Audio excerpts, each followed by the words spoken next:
Hello, Brian and board members.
I'd like to call the meeting to order. It's 4 o'clock. Time for us to get started. Let's stand for pledge of allegiance. I pledge allegiance to the flag of the United States of America, to the republic for which it stands, one nation, under God, indivisible, with liberty and justice for all.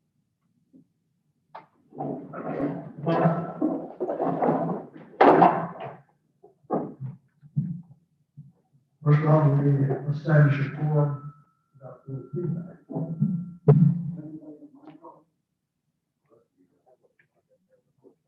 Go ahead and talk. He's gonna. Okay. We've established a quorum for tonight. Rick is not. He's making some adjustments. Yeah. Try it.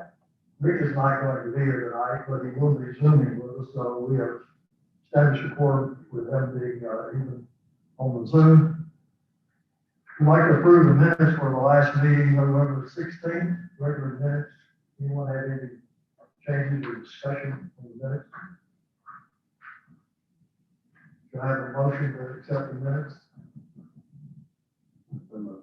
Jim Adams, make a motion to accept the minutes. Clark, second. All in favor? Aye. Approve the minutes for the executive session for November 16th. Any changes or any discussion? A motion for accepting the minutes. Ed Brick. Jerry C. Randy, second. Everyone in favor? Aye. This time we'll have a financial update with Clark giving that to us. Give you all a handout. The one we're going to start with is probably the treasurer's report, which would be the larger handout that I gave you. Not this one? Yes, ma'am. Okay. We'll go ahead and flip the page.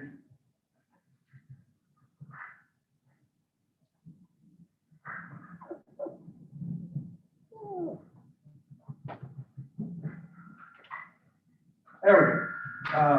Actually, we have here the bottom line. But back your microphones away from the table because they're very sensitive. There you go. Now try it. Go ahead. Okay. November was another good month. As you can see, November actual on the revenue side was $398.5 against a budget of $385.5. Expenses were $330 against a budget of $357 for a net revenue increase of $68.5 or approximately $68.5. Actual to budget year to date is somewhat impressive given the COVID situation that we're in. We're up $191,000. However, as we get to some line items, I'll point them out to you, the line items with those funds will be used. So it's not going to end up that way. So December will be, hopefully, given some weather, weather doesn't have too bad, we'll spend some money in December. Okay? Next. Revenue highlights. Newsletter ads, again, really good fee. Green fees, increase in gas. I'm going to point out something about newsletter ads and green fees also here in a little bit. Food and beverage sales was pretty good at the lodge, beat budget by $3,500. And building permits, we got 2 of them for about $2,000.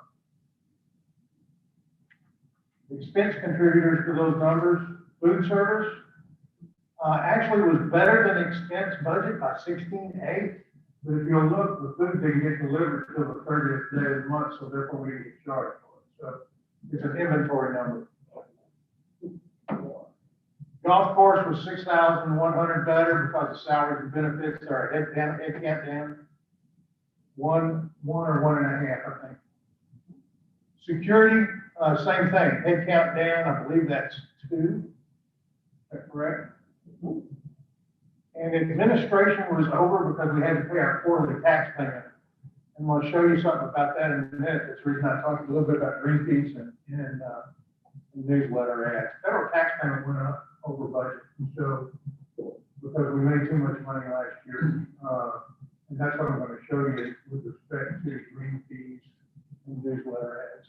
Next slide, please.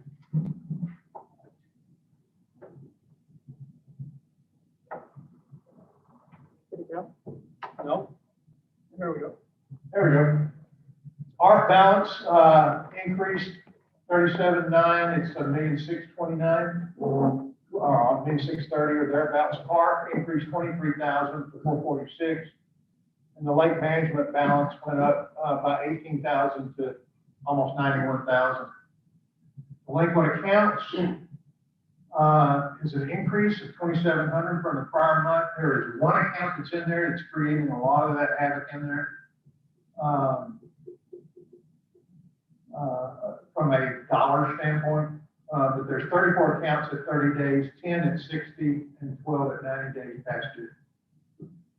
The Indian Creek Volunteer Fire Department opt-in, we currently have 161 total members in the opt-in. Cash at First State Bank in our checking, payroll, and tavern, 466,000. Reserve funds, 2,448,000, and our total balance in all accounts, 2,915,000. 2,914,000. A couple of items, if you will look at the treasurer's report that I passed out to you, the front page, which has got all this stuff on it, right? You'll see that all of those items are down through there, and you'll see our administration and our tax payment, that $4,400. Bunch of that was the tax payment, and we pay taxes on green fees and newsletter ads. Those are our two, and accrued interest when we have interest earned on our CDs. Those are the three big things we pay taxes on. And because newsletter ads went up and green fees went up, we pay more taxes, more taxes. And so our effective tax rate running about 21%. Okay? At those numbers, at the numbers that we got in our tax return.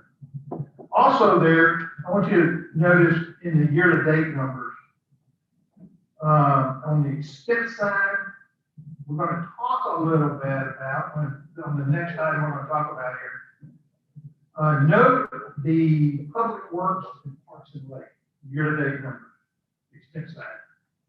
See those? They're almost the same. On the expense side, far right-hand column. They're right next to each other. Public works and parks and lake. 16,900 versus 16,022. One's to the good and one's to the negative. See that? Okay. So if you will, pick up this sheet that I handed out to you. And you've heard me talk at prior meetings and Crystal and I talked about maybe needing to amend some budgets for the next 12-month period for our calendar year fiscal year. Right? We talked a little bit about that.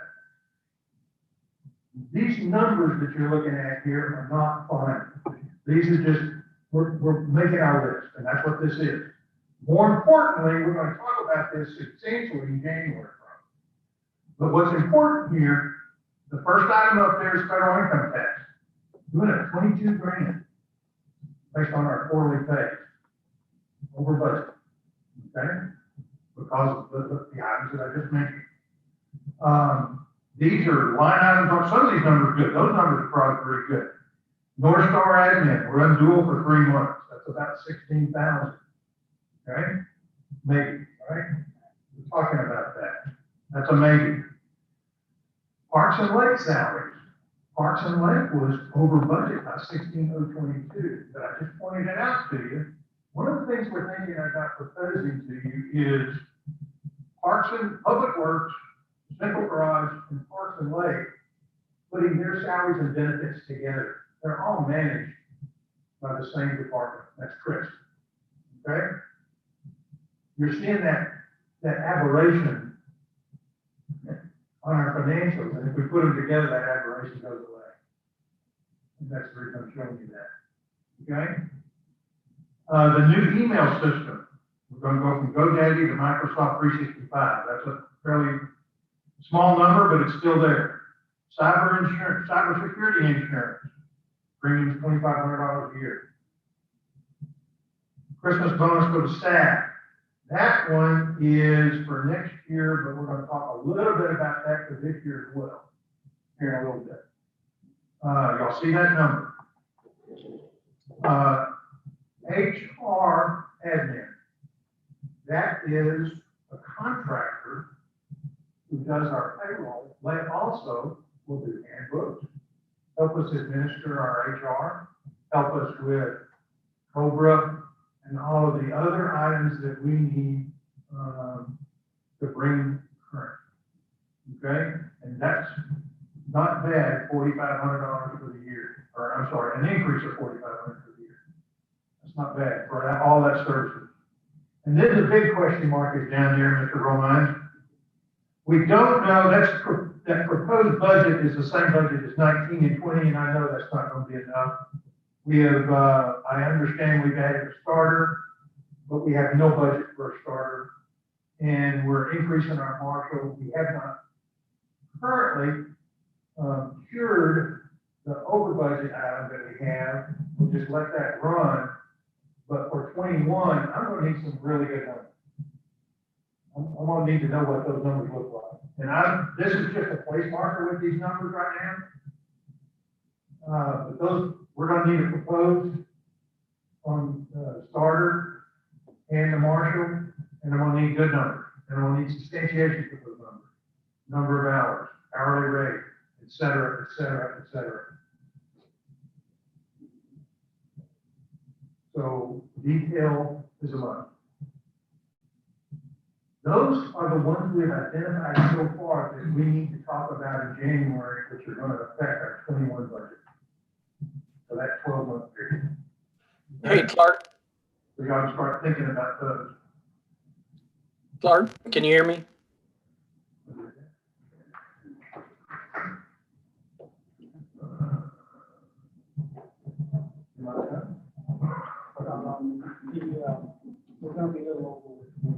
Yeah, all right. Bullock Bennett is also on your financial update agenda. We estimated 108 because that's the estimate, 108,000. That's the estimate they gave us.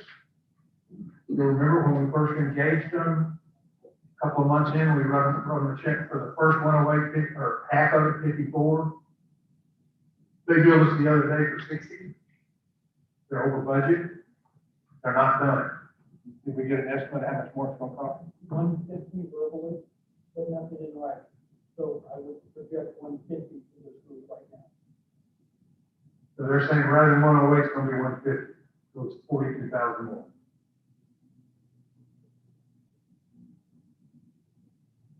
What's his deal? The length of time. Excuse me, my on I think you turned it off. screen. Okay. Okay.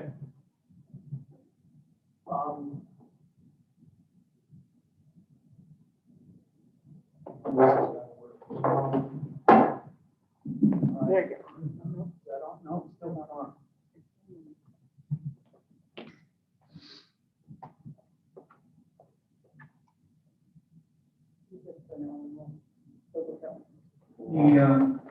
The firm's estimated hours of involvement have been running at 25, 30% higher from the get-go. It's not evidently something new. If you review the billable hour statement, which they send us, it consistently is more. The billing rate hasn't changed, it's just the sheer hours that are involved with that. They haven't put it pen to paper that would be the 150. I just got that verbally from them. We can certainly go back and give them a hard not to exceed 125 away from the board, deems appropriate for it. But as of today, as we report, you're currently over budget with this third-party contract for the analysis on the dam. Now, granted, my understanding is that there's some pretty good news, because I was in on that conference call in late September, that the risk factor for the POA is not as great as some thought.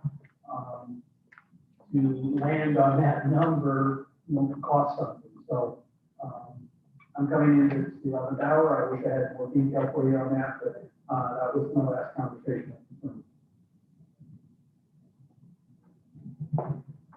So that will be something else that we talked about in January.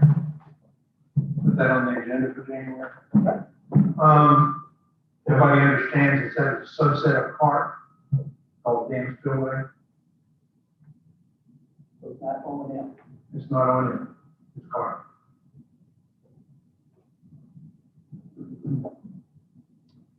Do we need to talk about any of the ARC asset replacements? No, okay. We're good on all that? Good on all that. We will have one or two to talk about in January. Yes, sir. That costs more than ARC has budgeted by over $1,000. So we're gonna talk about it. Okay? I think Rick sent a message. He'd like to ask you a question, Clark. Can you set it up for Rick to be able to get in? Go ahead. All right, can you hear me now? Hang on. Just kidding. Hold on.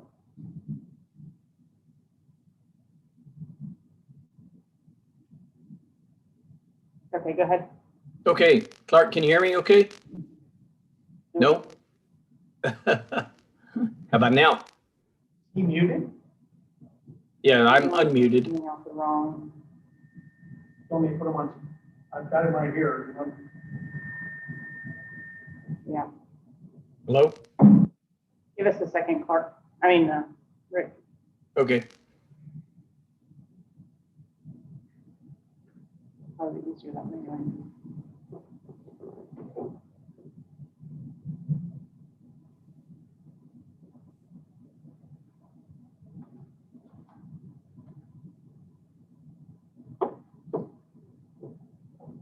Are you calling him?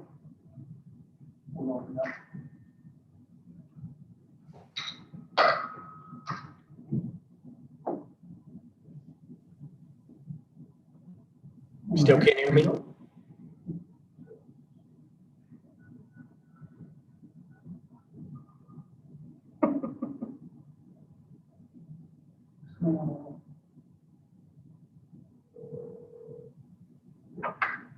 Hey, Brian. Can you hear me now, Clark? Whoops. You picking up? Yeah, he did, but it. Hey, Rick? Different phone. It went away. There we go. Hey, Rick, are you there? There you go. Okay, there go ahead, first. sir. Put him on speakerphone. Okay. So Clark, Go ahead. okay, thanks. Clark, as I understand, you were talking about some budget changes for 2021, but do we still want to kind of shoot for the same bottom line? We're just going to move some things within categories or consolidate some line items? Is that what you were suggesting? Thereabouts. What's going to happen over the next 30 days is each of the managers are going to get the 2021 budget to look over and see if it makes sense to them. And we're going to apply these numbers somewhere in there, and hopefully they will equal the same gap. But the thing that we need to consider is a couple of things, really. Next year was budgeted to be a negative year. 77,000, or thereabouts, is that right? Remember that? And also, we're going to probably talk a little bit about the lodge staff impact and some impact at the lodge here on down in this agenda. And I'm more concerned, I have utmost confidence in our membership supporting the lodge and the food service at the lodge. But I'm really concerned about the first 3 or 4 months of next year with respect to revenue, lodge revenue. That's a big kind of question mark for us to think about. Okay? Yeah, did you get that, Rick? Yes, I did. That sounds good. We would like to end up where we are. Yes, that's the goal. But the managers are going to relook at each of their departments and see how that looks to them. Right. So, but we're kind of locked in on We the. are. We've already approved that budget. Yep. That's right. I don't want to go in and change the whole budget. I've just got a few amendments. Hopefully, we've got just a few amendments we need to consider. All right. That sounds good. Things that are outside of our control.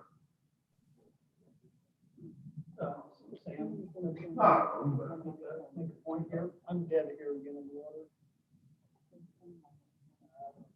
I think it was a voodoo or something like that, sorry about that. To Clark's point, a cost reduction analysis has not been thoroughly vetted by each of the managers. He and I discussed that at length at our Wednesday meeting, and that will occur in the next 30 days.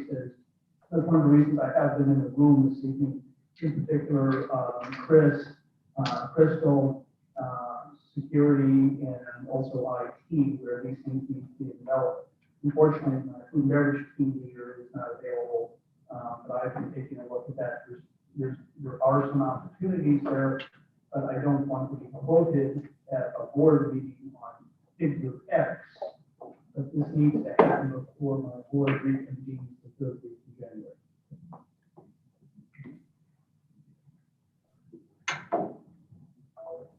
You have anything else, Clint? Yeah, we got one more item here by the investment committee. It's, something we talked a little bit about with our auditor, and something we ought to think about. It's nothing we need to do anything tonight, but I am in favor of having an investment committee, if you will. And what I'm seeing, if you'll recall the cash numbers that I keep throwing up on the board, that $2 million or $2 million five, the $2 million five of funding number. I mean, understand that that is just one big pile of cash, okay? All of these funds have a piece of it. But the pile of cash, while things move in and out of that pile of cash, the pile of cash kind of fairly stable, okay? Things move in every month, things move out every month, you know? But there's a balance in that pile of cash that can be invested in a longer, we're getting 0.04 on our CDs right now. Okay, more. And so, and we've got, you know, maybe $2 million is fairly stagnant, okay, in that pile of cash, and could very well have something else that might get us a bigger return on that money. That's, you know, A+ or A-, B+, okay? I don't know. So an investment committee could be formed, and have some members of that investment committee who are members of our membership that understand that stuff, okay? And explore an investment advisor, if you will, maybe, I don't know, or some other vehicle, investment vehicle that we could use to get our return. Hold it out. Talk a little bit about it with our auditor. Our auditor audits other POAs, HOAs, municipalities that all have that standard of high quality investment that they have to maintain, and nearly every one of them are doing other things other than cities. And so I put that out there, and something for us to talk about over the next month. Okay? So that's Anyone have any questions before? We've got a motion for accepting the treasurer's report. Jerry, C. Steve, all in favor? Aye. All right, next number 6 on the agenda for tonight is the nomination committee. Jerry Slater, we have Jerry here, and he's going to present to us the candidates that we will be looking at for the next 3 years. Yeah, Jerry? Like Leanne took my microphone. All right.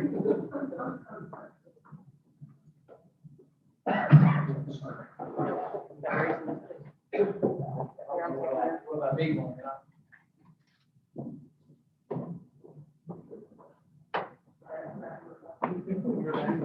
Yeah, it's burning up that one there.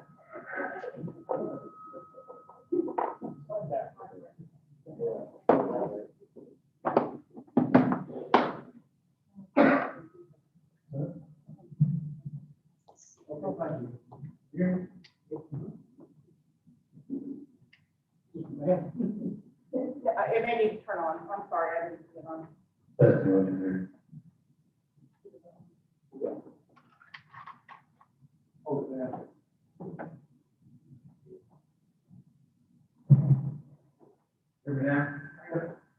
My name is Jerry Slater, I'm chairman of the nominating committee this year. And, anyway, I feel like we had a really good year. We had some really good people on the nominating committee. We probably talked to over 20 people throughout the year. We interviewed probably 15 or 16 people.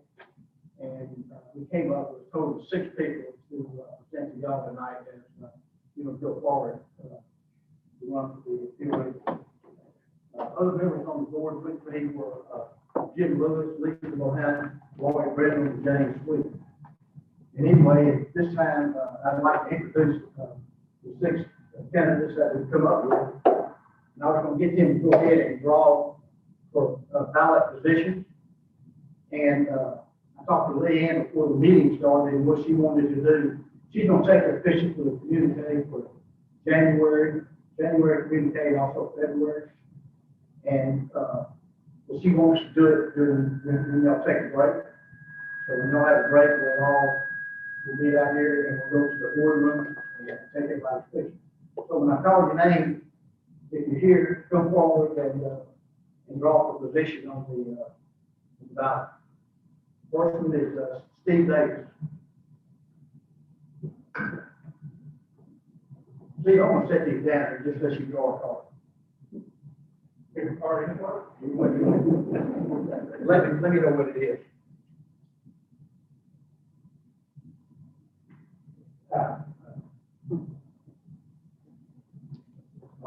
All right, the next one is Tom Sledge.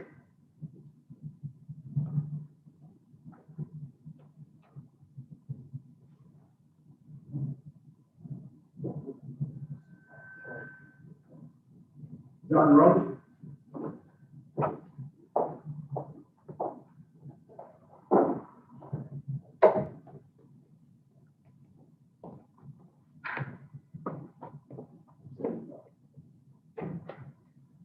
Pete Mason.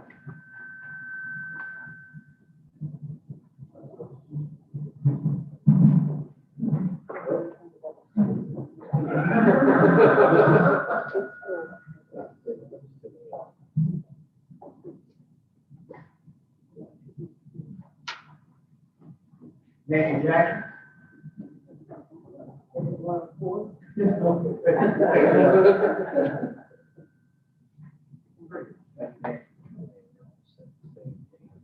Courtney Boone.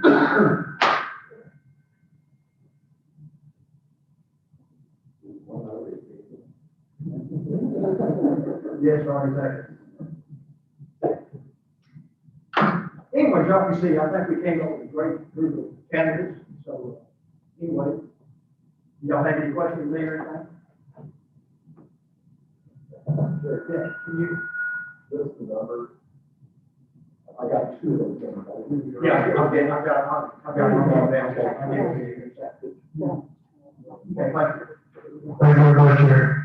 We thank you and thank you for the committee for all the hard work. I'm sure digging into that, interviewing everybody, talking to them, bringing them in. So we appreciate all the work. And we appreciate all the ones that have volunteered to be candidates for the board. Thank you very much. What we'll go to next is COVID-19 committee. Kathy, if you can give us an update. All right, I'll start off. This information is valid as of December 11th from Cook County. They were a little bit late on posting, and it wasn't Friday's information. Cook County has 342 active cases, and total today is 1,850. Gainesville has 184 active cases. Lindsay's got 11, Munster's got 7.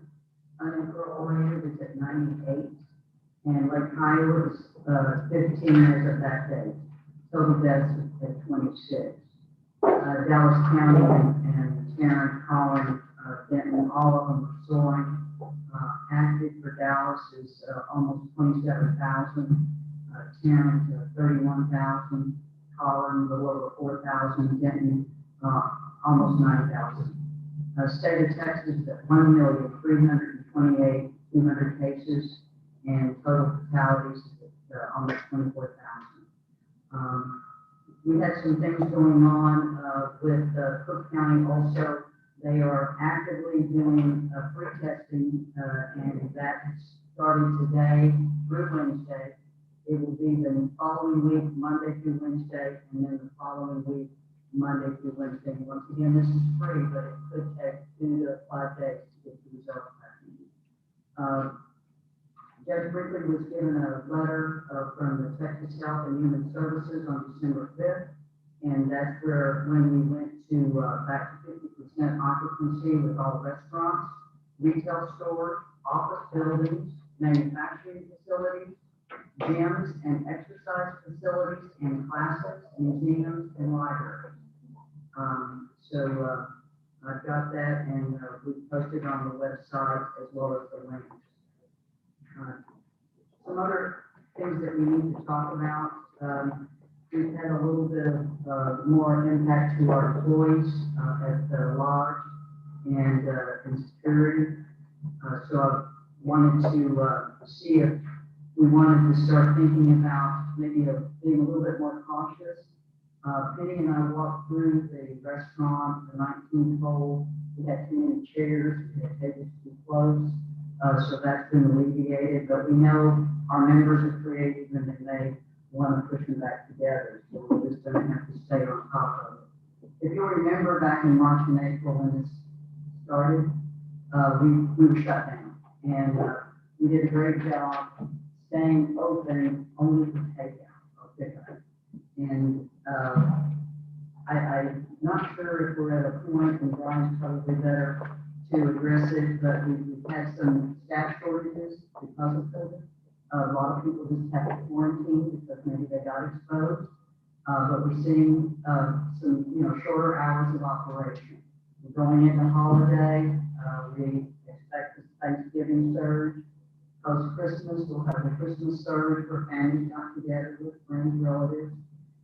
So we need to discuss it. In March and April, what we did, we started taking temperatures in the buildings. We wanted to make sure people were coming in, and they're not members, but families. I'm sorry, but employees. Is that something we want to consider? And we talked briefly about the golf course last month. I don't know what we're seeing out there. Maybe Randy's got some better information. And then are there other areas we want to look at? Any comments on Kathy's report? Let me add to that each of the departments, with the exception of the Public Works Department, have been impacted on the staff level, either by one or more staff. So it's across the board. It's not just like our golf course superintendent was impacted. He's back to work, and that's a great thing. We're right at the cusp, ladies and gentlemen. We're right there, and we get another pushover in it. It won't be a choice of the board. It'll be takeout, and that's the direction we're there. And this is more of an update with that. I think we've got really the ugliest part of it behind us in terms of staff impact. I cannot comment on how that impacts the general membership. If the board feels it's prudent to instruct me to take out only on a go-forward basis for the next 30 days, fine, we'll follow those marching orders. Or we can kind of limp through it. Last week, we limped through with a modified hours of operation because of the staffing level. And that, in fact, caused certain inconvenience for the membership. But it was generally received okay. There was not, pitchforks and people screaming sort of thing. Conversely, we don't have the banquet business that the association had a year ago. December, as Clark mentioned earlier, is already looking a little bit tough. Through 14 days, we're behind about a quarter on the revenue, be it food and beverage. I don't think this is a financial decision. It is part of it. I believe your decision should be guided on making the best decision on behalf of the residents. And I'll leave it up to the board to make that decision. Since we did not have this for an action item for tonight, it could be a case of where we would respond to Brian as far as having, if necessary, or emergency type meeting like we had done in the past when we had situations come up. It may be, at least my opinion, maybe the better way to handle it. Anybody else have any comments on that? Jim? I'm fine with an emergency meeting whenever you think it's necessary. A question I would have before we decide, especially if it's related to staff. If it's related to staff, it'd be important to know those that have already, or how many, and I don't need to know who, but how many have actually already had it. And if they've had it, then their chances of them having it pretty slim, I think. So the ability for them to have it again and carry it and propagate it further, so versus those that are quarantined and that kind of stuff. So right now we have, in the lodge, 2 identified cases, 3 cases of varying degrees of quarantine.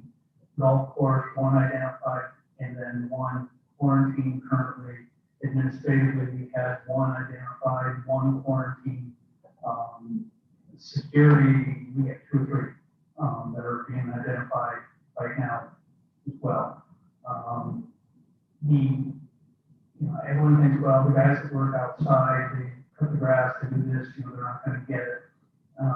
That's only when they're here with us 30 hours. And, certain social behaviors indicate that there's some crossover, cross-pollination, whatever you want to call it there. The proximity of the working conditions here at the lodge are inherently going to have close proximity. The fry cook versus Sarah picking up an order is less than 6 feet routinely. My question is relative to those that have had it, what it takes to really staff the lodge. And some of those already had it, and having them continue to work, maybe in their best interest. Well, you're absolutely right. That's what we're currently doing. But what is occurring, the byproduct of that is wearing very thin on the staff, where I've got, a couple supervisors that are accustomed to 45 hours a week on the other side of 55. You can do that a week or 2. It's not a long-term solution. Steve? Here's my input. I think, we're in a worse situation right now than we were when we went to the goal. So in my eyes, it's ridiculous for us not to do that now. I think it's something we need to react to now. I hate it because I use it, but at the same time, it's important. We're seeing cases out here among the staff and the guests, and it's just going to get worse. So that's my opinion. Anyone else?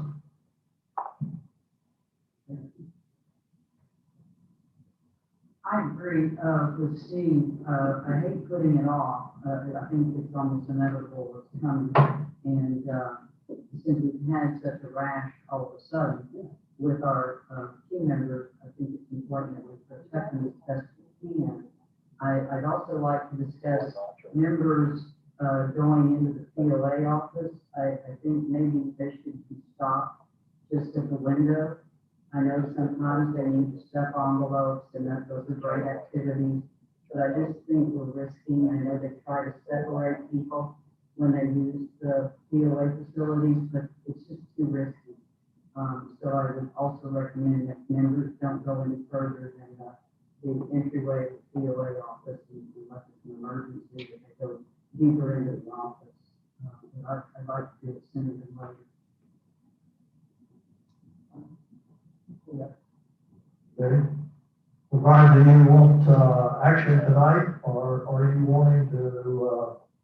I am liberty to ask for action on my board on something that I haven't seen. It's just that, what you went through last spring. This is a discussion point, and I was hoping that kind of an organic clarity would come from it. I sure as heck don't want this to be a 5-4 vote or something like that. I want my board to be, this is what we need to do, and myself and my team will execute it accordingly.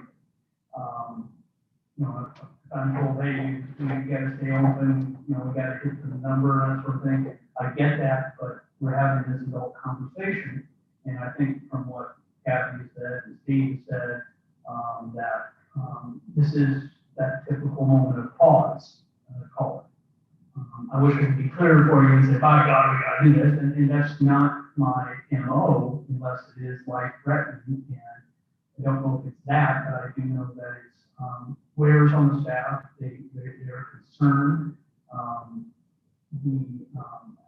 Brian in the golf course was, absolutely shocked that it is the world, and they're outside all the time, and lo and behold, he had a couple of very rough days, very rough. And, not to be nasty. He didn't see his children for several days, and went through the whole protocol, and, he was able to get out of it. Kathy, you and Steve, both, I hear what y'all are saying, however, with, Brian's comments also, there should probably be, I think, in cases where at this time, we'll come back, I mean, we need to know when we've got to do it. I know the two of you think it should be done right now. I don't know what the rest of you are thinking about it, but, do we have a problem with that? You're open to outside comment. I don't know, since I'm not a part of the board, are y'all open for outside comment? So Yeah, just give us your name and, I'm sorry, I'm Tom, I'm Slater, I'm the CEO of the hospital here. And I'm at lot 530. I'll just speak loud enough, you can help that, not me that. I'm not gonna hear you. How about I stand over your pipe? There you go. There we go. The camera. All right, so there's been an extreme of shut it down all the way or let it go as normal. There was a happy medium that where we set up in here, spaced out and limited to families only at the same tables and that sort of thing. I think that would be something to consider. In the facility that I'm at there's no way we could keep operating and helping the public if we totally shut it down, everything from the outside. There's got to be that happy medium. So keeping the business operating, maybe spreading it out again like you did before. The biggest mix that I see is the people where you've got obviously 5 different families or couples from different households sitting together, jamming in at the same table. That's where your risk is. So that's just a comment. Pete, did you have a comment? Yeah, Pete Mason, 710. Why can't you just, without taking a decision, just kind of get everybody's opinion on what direction they would like to see go, and then take a vote if deemed necessary? Yeah, I'm kind of asking, if anybody have any comments, discussion? Well, it isn't the.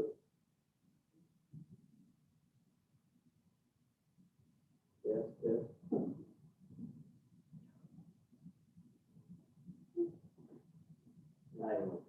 Gets into a discussion of philosophical battles when you start doing this stuff, because the latest science doesn't come from restaurants. I read the other day that says 1.4% they said come from restaurants, coming from home, and people being around people less than 6 feet. So it's like Tom said, comes in proximity, not whether you're open or closed. So there's no right or wrong answer one way or the other. Anyone else? I would agree with what Tom said. I mean, if we have to find some middle ground, but I also am concerned if we don't have the staff of the particular department have a problem.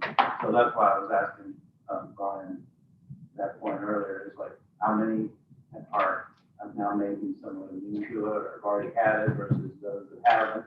And so can we maintain the staff? If we can't maintain the staff, then we do have to shrink the hours to something to fit that staff size. So in any department, I'm just delighted. Well,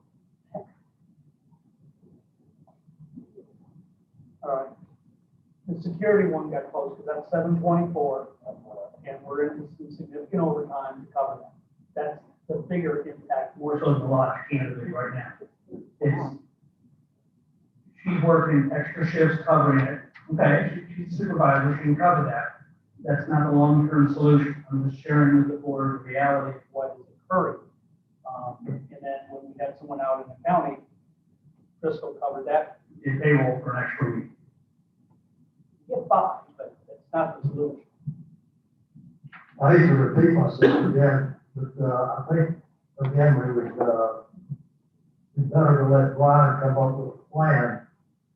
If we have it to where we have to shut down, we shut down, or if we have it to where we can do like we did before at takeout, which would probably be, I think, the best thing that we did at that time.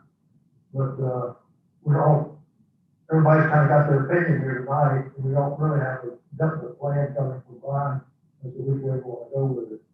So I say we move on, we wait for Brian to get back with us, if necessary, we have an emergency meeting, we make a definite decision at that time to take action. Any problems with that? Okay, Rick's giving thumbs up, so, okay, I will outline and draft something for the board to review in the next 24, 48 hours, and I'll convene with the county officials as well, and we'll lean into them for their expertise. No one needs even close to that. Okay, what I'd like to do now, I know, Jerry mentioned it earlier, we'll take about a 10-minute break so that they can go and take pictures and, do their number. And we'll be back in here in about 10 minutes.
should be no action taken, which is what I'm recommending to the board. And, the Texas state law, traffic law, the golf cart is considered a vehicle. And, based on that, as a vehicle, there's not any need for making, I guess you say a special rule, especially since we have the rules in place as far as golf carts. The other thing, if we got into yielding, we have to change out the way we do things, especially where cars pass on the road and cars would have to slow down for the golf cart. We just didn't think that would work. So the opinion that, came back from the committee was that we leave everything as it is. I did do just for information. I went to, I Googled some of the golf courses and I found this one in Florida, the Villages, which is one of the bigger golf courses in Florida. They have 90 plus miles of road, and their golf cart rule was that golf carts must follow the same traffic laws as cars, including regulatory signs and the use of directional or hand signals when making turns. And I looked at a little bit closer, it says the operator of these vehicles will be issued traffic citations just like you would when operating your automobile. These citations carry fines and points on your license.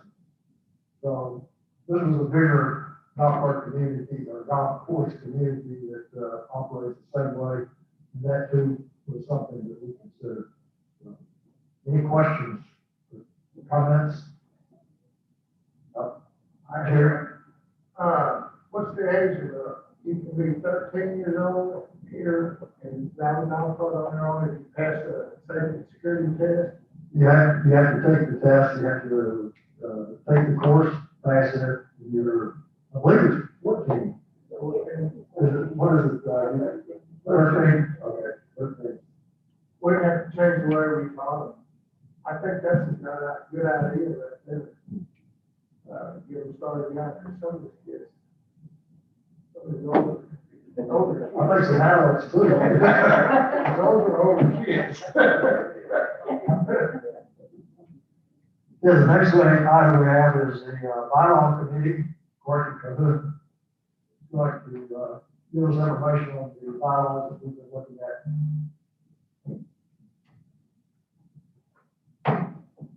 Thank you. Hopefully this will be the last time. Can you hear me? It's not on. Yeah, it is. That one is. Yeah. No, move it closer. Green light. There.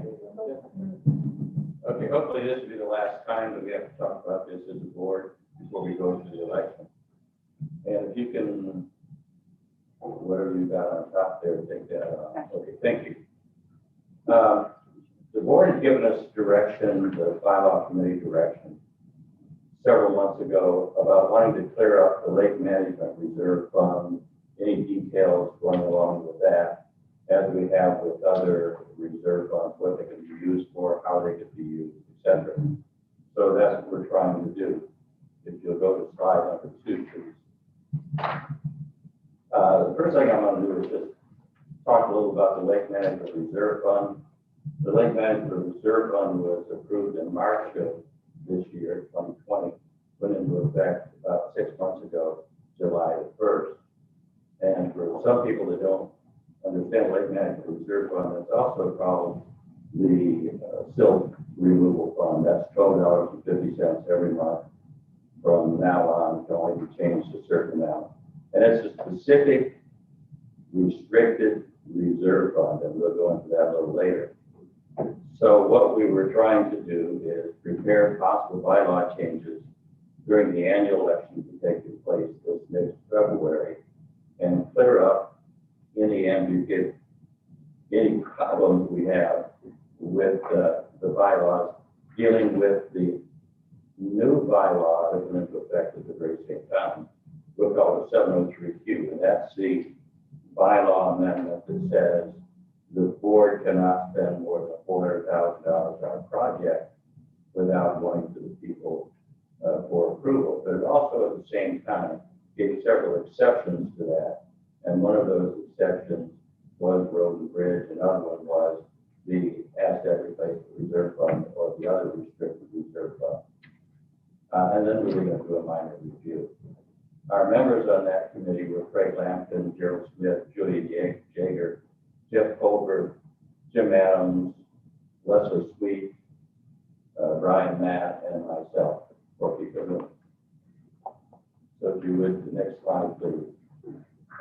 Just to remind you, the bylaws determines how the property is operated. It was last changed this last March in 2020 with 5 changes, 2 of those we just talked about. And we work on bylaws. We need to work on them every 5 years and do several changes like we did a few years ago, and have 40 changes all at one time. Or we can work on them every year and make a few changes here and there as things come up. And there's a difference in the way we vote for bylaws versus the way we vote for covenants and some other things. So in bylaws, each member has a vote, but remember the owners of a lot are considered one member. So that means each family is one member and has one vote. And in this case, only one vote, regardless of the number of lots owned. And that's different than a covenant vote. To make the vote official, we have to have 20% of the members to vote, and 2/3 of those that vote must approve the change. And this will be done by electronic voting in the annual election. If we can go to the next slide. How we accomplished this particular exercise, there's only 4 of them, but how we accomplished it, we placed an ad in the September and October communique asking for member input. We got some member input, but most of them were complaints about rules or speed limits or things of that sort. Didn't really apply to the bylaws themselves. We also had our attorney check with the state to see if there were any new laws that impacted the POA. And then we held meetings within the committee and also discussions with our attorney and the board of directors. If we go to the next slide. Our first recommendation or proposed change, let me go back a little bit. In 2005, we created our first restricted reserve fund, in fact, our first reserve fund, and that was the asset replacement reserve fund. And when we did that, we decided we wanted a neutral committee as an oversight committee. Now that's because this is a restricted fund, so we didn't want the board or anyone else saying that, well, what we're going to borrow money from this fund to put a new playground up or to create a new fitness center or something of that sort. This is a restricted fund, cannot be borrowed, cannot be taken from, etc. And in that paragraph that sets up the Ways and Means Committee back in 2005, we wish to add to that paragraph that the Lake Management Reserve Fund, which is a restricted specific fund, would also be exempt from the $400,000 limit where it goes out for a member vote. After all, the members just approved this in March to create it, and it would be redundant for us to then go out again and ask them to vote to spend it. And one of the other reasons, talking with Jim Marcus, he said that it's going to cost $90,000 to $100,000 just to bring the equipment, the barges, the pumps, the trucks, the people up to Lake Iowa to get them started. So if we happen to do this at a $200,000 or $300,000 level, then you've got 50% or 75% that are just used for transportation to get it back. So it may behoove us to wait until we get $800,000 or $1 million or something and get a lot more done for our money. So that's proposal number 1, that we add that as an exception to the 703Q with a $400,000 vote. Change number 2. Change number 2 simply takes that 703Q that we talked about and adds that lake and stream maintenance funded from the Lake Management Reserve Fund has an exception, and it's already in there that the other restricted funds is in there. Change number 3. Change number 3 is there has been, as late as last year, confusion as to what a restricted fund was and what a general purpose fund was, or a discretionary fund. So what we'd like to do is not change any of the wording in the funds in the bylaw. There are 4 reserve funds, 2 are restricted, 2 are generic or discretionary. And so this change simply spells out the restricted fund is not part of the annual maintenance assessment. It's separate, it's specific, it's restricted, and only be used for the stated purposes in the resolution where it was passed. Whereas the other 2, the Capital Development Reserve Fund, which is currently 0, because that was funded through the sale of POA assets. I think it's 0, not 0 anymore. It's lower down. About 30 grand, isn't that right? And the Capital Asset Reserve Fund. Those are discretionary funds. They can be moved around. They're for general purposes such as buying assets to fund future capital projects, and they're non-specific. So that's the difference between what's a restricted one and what's a discretionary one. There are 2 of these. And if we go to the last proposed change, the last proposed change is simply an internal control change. For over 15 years, we've basically said that the treasurer has the responsibility to ensure that no non-budgeted or non-approved item over $1,000 could be spent without getting board approval. So the board only meets once a month. So if there's something that comes up and we need a shovel rig or whatever it is that we might need, if it's under the $1,500, that we would have that opportunity to buy that without waiting 1 month for the next board meeting. All of our checks, with the exception of payroll, all of our checks are dual signed. That is, the community manager or the board president must sign, and the treasurer and another board member that has the authority, usually the assistant treasurer, would have to countersign that check. And that also makes the amount of $1,500, makes the same amount that goes into the ARP plan, and also corrects it for inflation purposes.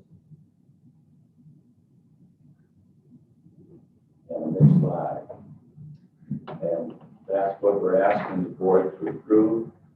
That will, we start working on the ballot for that vote. And wondered if there were any questions submitted, Sam, from the members. We did not have any questions concerning bylaws that were submitted for the meeting tonight. I had one resident ask me a particular question, maybe you can answer it. I think it would clear things up for him. The question was the change in the bylaw as far as the expenditure over $400,000 by making this change by adding the lake and stream maintenance fund. Is that a way of, the quote was, getting around the bylaw that we voted on to make sure that nothing over $400,000 could be used, could be done by the board? No, I think when the gentleman that wrote the petition that wrote 703Q, Gerald Smith isn't here, but we actually met with that particular person. And we said, well, there needs to be some exceptions in that, like road and bridge, and also the restricted reserve fund ARP. Those would be exempted. He agreed to that, and that's the way they were written. But since they were approved at the same time, we couldn't put that in the 703Q, even though it's restricted reserve fund, because it wasn't approved yet. They got approved at the very same time. So it's just an extension of what's already in there. The restricted reserve funds are exempt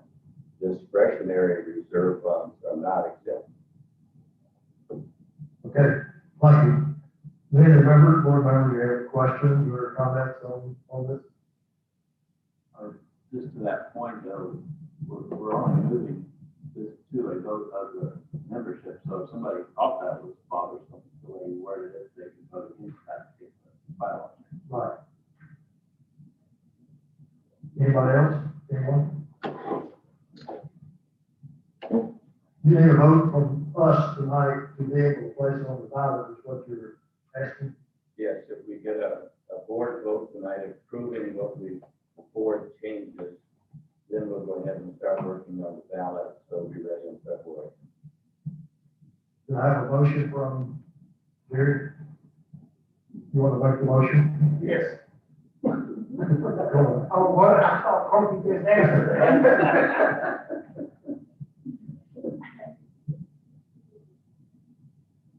Anyone?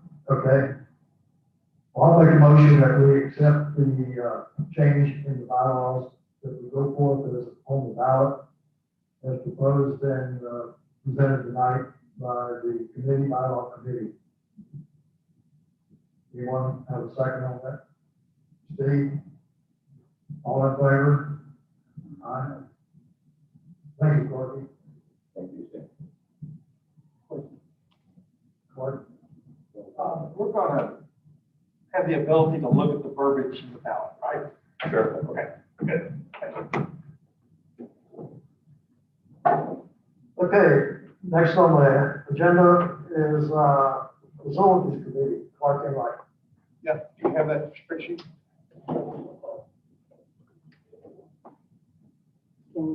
Spreadsheet, is that just financials? No, this one.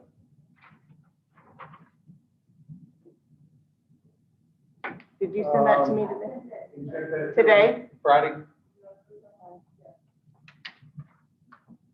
I didn't have it in my files ready to go.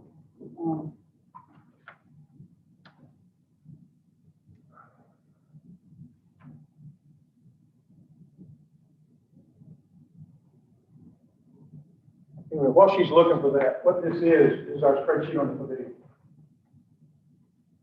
It is hard costs, soft costs, and overhead, draws, line item, budget, balance, etc.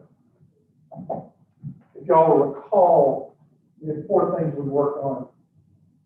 The last 4 things was the pavilion, the guttering and blocking for the downspouts. The water supply, plumbing water supply, the floors, and the fans, the bats. Okay? We got the fan sticks, no charge, we put in the new motherboard and 2 of them. And then the third one just started working on them. Okay? We got the blockers up on the downspouts on the roof, for the gutters, a metal roof, so when water hits it, it flows fast, unlike an asphalt roof. We put those blockers on those gutters, so when the water comes down in those valleys, it hits the blockers and falls into the gutter, rather than shooting straight out over the gutter. I'm not going anywhere. We did that. Now, the floors, last month before, I gave you the agreement with the floor guy. We're reserving $7 grand for a year to see if that floor, the shadings go away.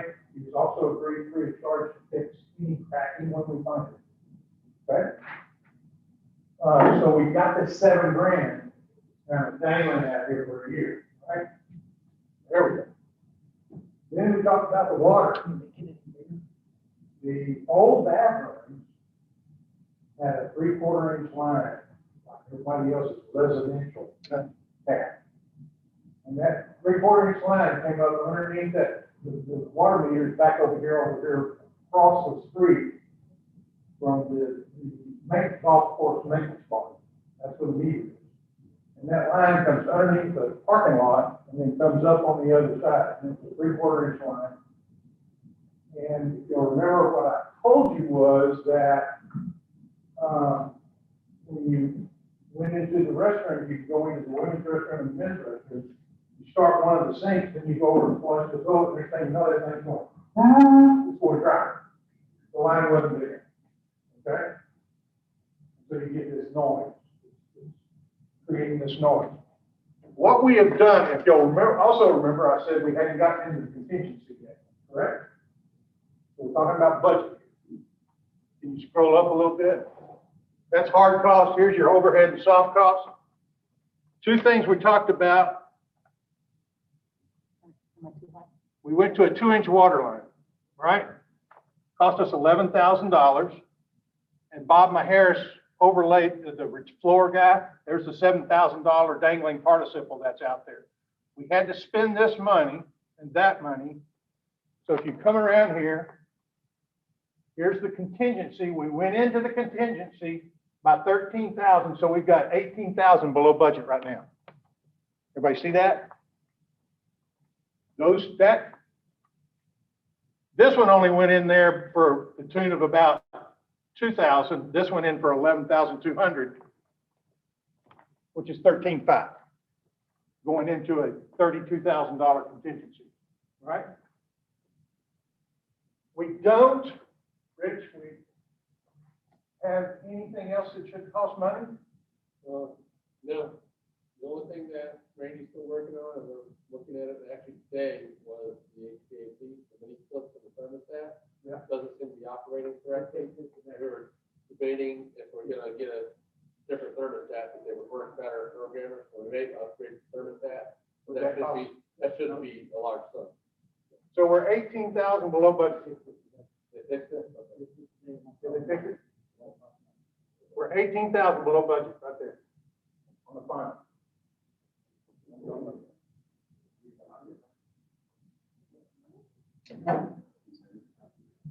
Yeah. Electronically, can you send that to them? Send it to the entire board. Thank you. Questions, Clark, anyone? Hey, Randy?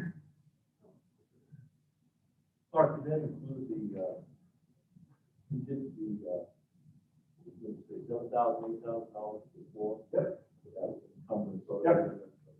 That's on hold, so. If we don't have to write that check a year from now, Right. then that 18 becomes 25. You with me? Yep. Okay. We had to reserve it. We had to write that check and we had to write the check. Anybody else? Okay, Randy? All right. I put in your packet, every December, the golf committee, submits a schedule for the board to look at our tournament schedules for MGA, WGA, club championships, couples, fire department, high school tournament, everything that's involved over the course of the full year. And we did it for 2 years this time so that we could give Penny an idea with the pavilion so nobody gets overlapped with anything. The dates almost correspond with each other from 1 year to the next, except that Easter changes and Kentucky Derby and things that they actually go through and look at, try not to double up on those days. So we have a copy of what's going to happen over the course of the next 2 years, knowing that on Wednesday morning, the WGA and Brown and his staff will take care of, they block off tee times to take care of whatever, how many people. And on Thursdays, the NJ and Brown will take a block off Thursday mornings if there's 20 people that are going to be, 5 tee times blocked off. If there's 50 people, maybe 10 tee times. But they'll take care of the Wednesdays and Thursdays at the pro shop.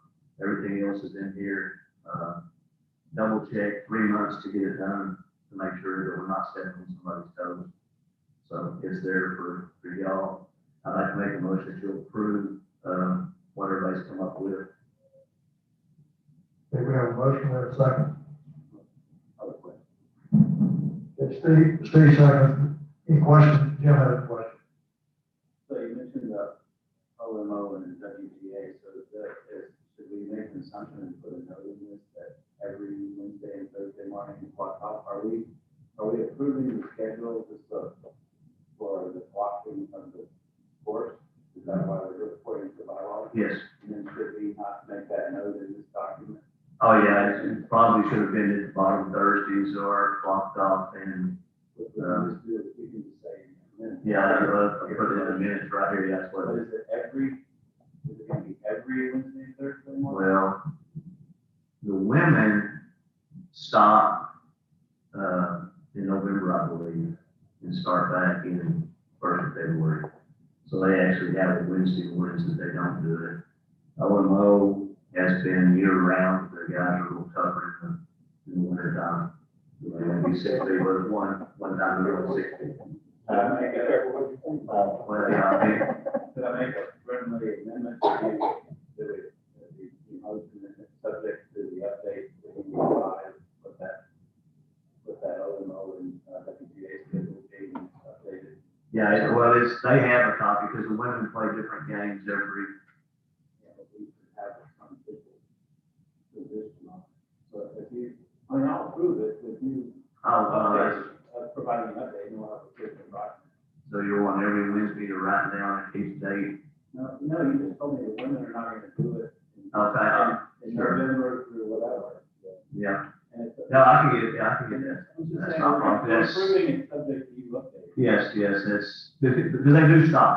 The women actually do stop, and I don't have the exact dates, but I will get them for you. It's not a problem. So Jim's and them is fine. I'll get the dates if they're not playing. So what's your amendment, Jim?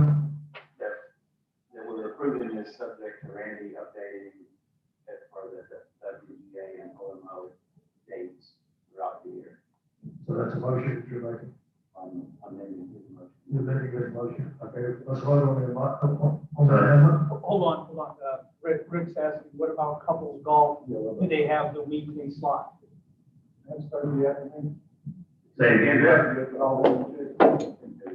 Rick's point was, do the couples have their weekly slot? It should be designated in. The couples actually do their own tea times on Thursday afternoons. The only couples that go are done on Sundays once a month, and it's not full round either. It starts like in April and goes to, so I mean, that's, I'll get you the dates at the, Those are on. oh yeah, they're on there, but not the dates they're not, yeah, so Right. if they're not on there, then they're not playing. The couples are on there. But the Thursday afternoon couples is, they get their own tea times.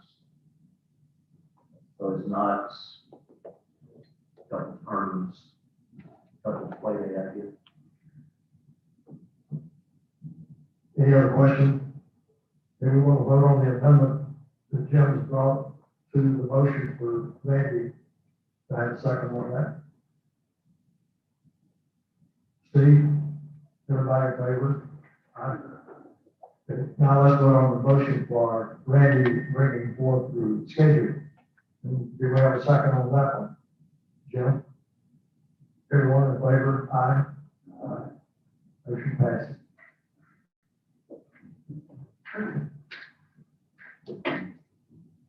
The next Architectural Control Committee, Jim Adams. All right, I'm gonna speed things up for once. I know. Yeah, we have two items listed, and one is a deconstitution and dividing of lots. What went before the committee had subsequent changes from the owner of the property that has not gone before the committee, so they're gonna have to bring it before the committee again before the committee can recommend, so that was tabled. And the other one was an appeal of a decision that the committee made, and that owner asked that it be tabled for, maybe they couldn't be here or something tonight, so we'll table that also. Okay, we need a vote on that motion. Table these two items. I'll make a motion to table the two architectural control items until the next meeting. We have a second. Randy? Everybody in favor? Aye. So, James, you know, with the that next meeting, that will be on the agenda again. Very true.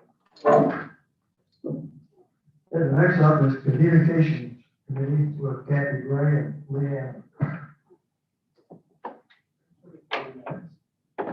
40 minutes? So 40 minutes, we need to take another break before we set the 40 minutes.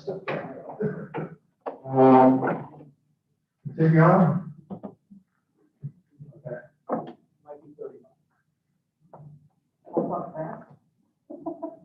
I'm gonna get the microphone.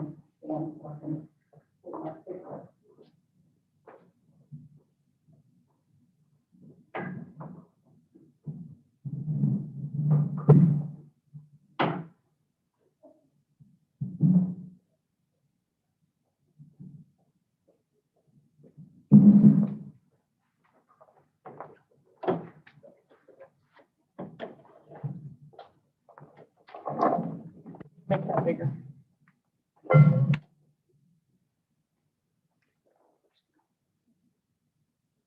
Yeah.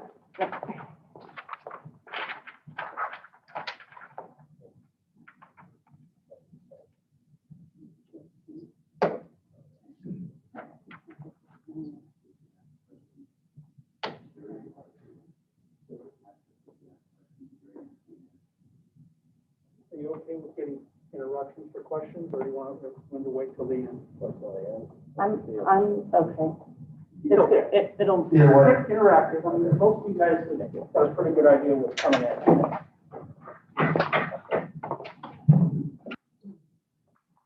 Guess I'll take my mask off, otherwise I will be passing out.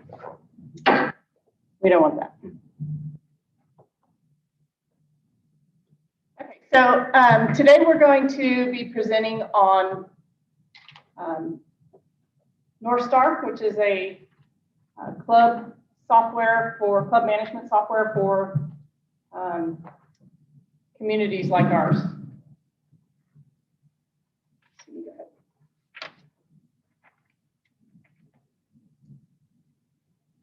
North Star is one of the few community management softwares that actually specializes in neighborhoods like ours. So it's one that we have been looking at recently. We've just covered it in several meetings, I guess the last 2 board meetings, so you guys are familiar with it.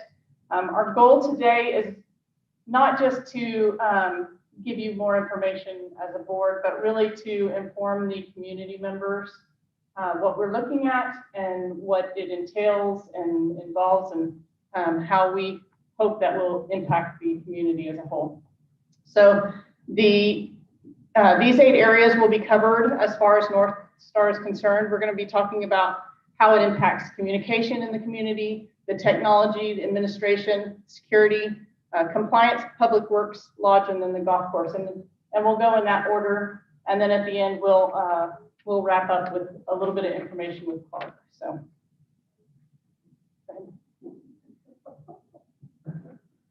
So, as you guys know, communications is key to any venture. And this product actually allows us to really make communication a key role in moving forward. One of the things that it provides for us, and I am on the wrong, I'm looking at this, I apologize. One of the things it provides is for the members is a one-stop shop, a one place to go where they can get everything they need at any point in time. It brings us into compliance. It is a cohesive software that allows us to bring in all the different areas that we have in the community, those 8 areas that I listed before. It's easy to use, it has a single sign-on, it's convenient, and it's reliable, which are key things that we really are lacking right now. And it does impact each one of those areas, and will definitely make a difference in the community and how we move forward. Okay. So one of the things that that really stood out to me when I looked at it was the consolidated communications. Right now, you guys know we have a lot of different avenues for our communications, and so this is gonna change that. It's gonna actually revolutionize it, in my opinion. It has a centralized calendar and member enhancements that will impact members' daily lives if they allow it to. So I'm going to jump into consolidated communications. You guys know right now we have a website, we have a communique, we have gate signs, we have constant contact, we have job form, we have all these different things that are all over the place doing different jobs for us, and we're trying to make it work as best we can. The nice thing about North Star is it brings all that into one package, and the community member doesn't have to guess where to go to find what information at any point in time. It's all there in a website or the app that work seamlessly together. They're the same, one and the same. So the future communication would be the communique and the website, the North Star website and the app. So it would actually be the North Star app the communique will be in the app as well. So it will still be published like it normally is, but you can visit it in the app. If you've done that on our current website, you can see it now on the website. It'll be similar to that. So the centralized calendar is going to provide us with, yes. Back on that one, it's still pushing constant contact out via email and text message, right? So it will have a subscription where, I mean, a push notification where you can sign up for push notification at any point in time. It'll send you a text or an email or whatever you would prefer. Yes. So the centralized calendar allows for several different benefits for the community. First of all, it has lodge room scheduling. It provides us the opportunity to have pavilion reservations, and that came over. Allows for event signups. So if a group or a club has an event coming up, this is going to allow them to not only place that event on the website or app, but it's going to allow the community to register on that app as well. So right now, currently, we call Penny and say we want to sign up for something, or we walk in and we sign our name on some sheet or whatever. But this is going to allow us to have a place we can go online any point in time and sign up. It allows for customization of that sign up form, so you can have t-shirts for sale on there. You can, sign up for the size you want, pay for your registration, order the kind of meal you want, whatever it is, you can do it on there. Yes. Is this, I said in the presentation once before, and I asked a question about this, and I think implied that was extra. So this. No, this is part of it. Scheduling and pavilion reservations and all this is included in the package. Correct. Correct. So for committee meetings, if someone reserves a room for a committee meeting, they can do that online and they can see it on the calendar. So it also will allow you to reserve repeatedly. So if you have a standing meeting every Wednesday and you usually meet in the boardroom, then you can reserve that on the phone, or you can see that it is reserved on the phone for your own benefit. For community-wide events, it allows posting in there, allows you to access it and see what community-wide events are coming up. You can include ticket sales, as I said a minute ago. So that brings us to the member enhancements for the website itself. It's one location for all communications. It's easy to access for all community events. It has complete access to the community calendar for all members.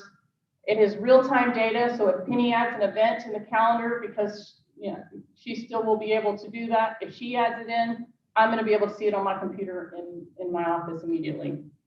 It's individual user-based versus the current lot-based system that we have right now. So this is going to play a huge role for like women's club, for instance, because a lot of times the women are signed up as men, the men get emails, the women don't get anything. This is all user-based. So each member will be able to sign up and have their own membership. And it doesn't take an email address to do it. So, which is a really nice feature because we have a lot of people without email addresses. And finally, it allows for push notifications, as I mentioned. Go ahead. Question. Yes. Yeah, allowing people to make reservations themselves, it goes onto the calendar. Now, will Penny have the approval to have to? Yes. Okay, So she can change it if necessary. Correct. She can approve and disapprove anything that's coming up. In regards to IT management, North Star really changes the game for us the way we're running right now. So it's a cloud-based system. It is completely virtual, so which is where the real time comes in. It has security access management. It's food and beverage point of sale credit card system, and of course member enhancements through that technology. Go ahead. So as far as security access management goes, all programs in this system work seamlessly together. So the public works, compliance, accounting, all of those work seamlessly together as one operating system. And the gate, for instance, is another one that does, that seamlessly adds to that. So they have QR scan readers for integration for gate access. This is something that we don't currently have right now. And the exciting part of this feature is that we can put a gate access reader at the back gate, at the east gate, and allow for guest members who have a pass to scan that pass and get in the back gate instead of having to come in the front gate when they've already been approved. So again, it's real-time gate entry access. I joked earlier that if someone was going 90 miles an hour down the front road and called you and said, "You call in my pass?" By the time they get, down the entryway of the front entrance, you can already sign in and get it to them. It's very simple. It's on the front of the app. You can click on it, and if you have someone that visits regularly, it has the ability to save those people, and you just click on them and it will automatically send them a pass. The other really nice thing is it's a seamless integration with our current RFID readers. So those little tags that we have in the top of our cars, they won't have to be changed out. They will automatically just roll over into the new system, and we'll be able to still use them. Okay. As far as food and beverage for the point of sale credit card system, it will bring us into PCI compliance, which we are not currently compliant as far as credit cards go. And this is a huge thing for us, and I think it's going to make us feel more secure about using credit cards in the community. There's an integrated credit card processing system. So if you're in the lodge and you want to use your credit card, you can easily use it. There is a table side scanner. So if the server is at your table and checking you out, you can scan it on the point of sale system that's in their hand, as opposed to them having to go back to the device and get interrupted 4 times before they get back there, and you know how that goes. So the other thing is it has a tableside signature capture, so you can actually sign your card right there, sign your check when you check out on their device.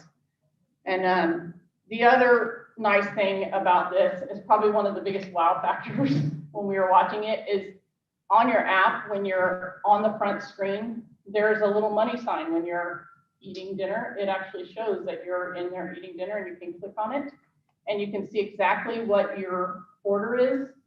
And if the waitress doesn't get back to your table in a timely fashion and you need to leave, for whatever reason, you can click on that and you can check out right there. You can give her a tip and you can go on your merry way without ever having to sign the receipt. So it's a really nice feature. Okay. Some of the member enhancements that it has, first and foremost, it's a single sign-on. And when you're exposed to single sign-on after using a mini multi sign-on over many years, it's kind of I only have to do this once. But you'll be able to sign on to your app, and then you don't have to sign on to pay your bill. You're already signed in. Right now we have to sign into different pieces. We have to sign into Chelsea. We have to sign into to the Gen program, or all those different things. It will be one sign in. So once you're signed in, you're in all the systems, and you can do what you need to do. It has, again, real-time data. I'm going to say that a lot. Real-time data. It's big in this, and it's really going to help us, do our jobs on a daily basis. The member account summary, and I'll talk about this again in a few minutes, but the member account summary for the members is incredibly simplified. So when you get in there, it's not confusing what you're looking at, what your bill is, and what things, where things came from, where charges came from. You'll be able to see that clearly. It has an ACH EFT account set up, so bank draft, basically. You'll be able to draft from your bank if you want, but you can also still pay with check, credit card, same way. Well, you'll be able to pay with your credit card, which you couldn't pay before, but you'll be able to pay for any of those, with any of those options. Yes. Yeah. I'd like you to be a little more clear and for sure on this. Okay. You said, you mentioned Jen sign in and Chelsea. I believe Chelsea's owned by the same company. Correct. So maybe it has single sign on, but I'm not sure. So I know they're integrated, but before we announce that Jen's sign on, we need to check that because that's a completely different company. Right, and what they said was they would have a, Integrated, but not. that once you, the way I understood it was once you signed into that system, you were signed into that system in your software, in your app. So, you know, So it's basically an API configuration. So whatever your GIN number is, there's a line item on the back office side. You put your GIN number in and it pulls that, I don't know what the name of that is, but it's an API setup where it pulls that information from there into the Northstar back office site under your profile. It pulls my handicap in. Yes. Exactly. It's not going to allow me to put my scores in and do all that other stuff. But I'm trying to Right. make sure that we point out it's not fully a single log. Gin and, what's the other one? Golf Genius. Those are the two outside companies. They will be linked in there, but the way I understand it is once you sign in through the app that you'll stay signed in. You'll have information from those systems, but you won't be able to fully use them. Yes, The T-TAP system is not Chelsea. They own Chelsea, but Chelsea's not integrated. yes. It's a separate T-TAP. No, this is not, well, that's a good question. But That is a good question. Chelsea is actually, My understanding is yes. it's not Chelsea, we're not purchasing another T-TAP. No. part of the package. We have the option to stay with Chelsea with this new system, or to go into Northstar system, which is a similar program. But the golf course has the option to choose. They can stay with Chelsea.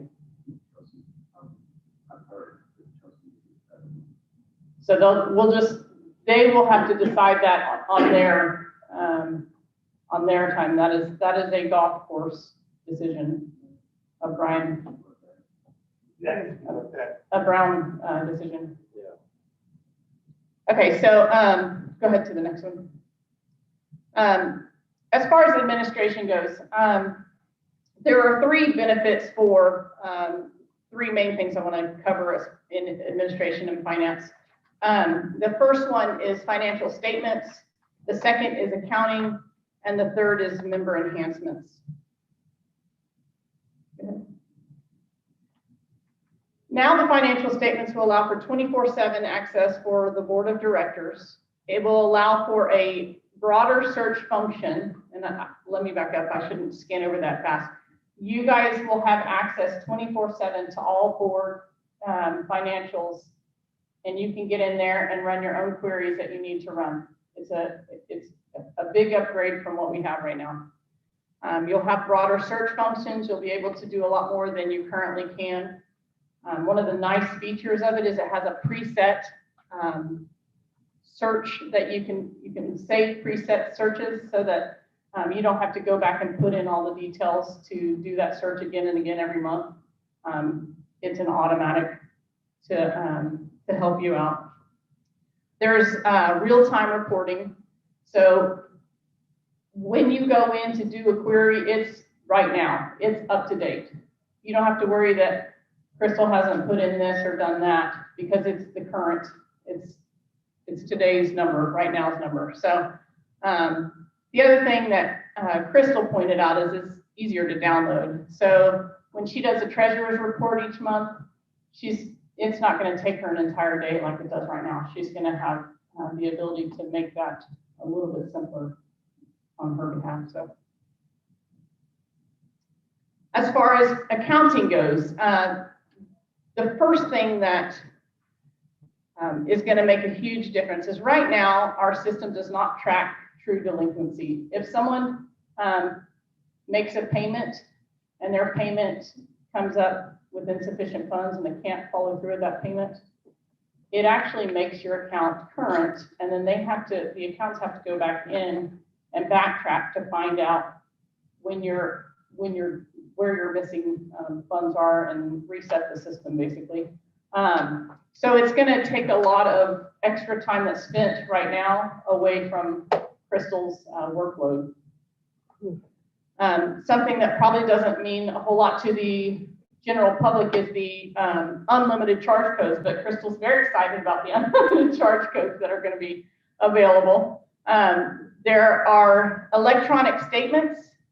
So when a member wants to go in, like I said earlier, they want to go in and they look at their account, they're going to see real time right now what's going on, and they're going to see, they can see it electronically. They don't have to go down and visit to ask questions, although they still can.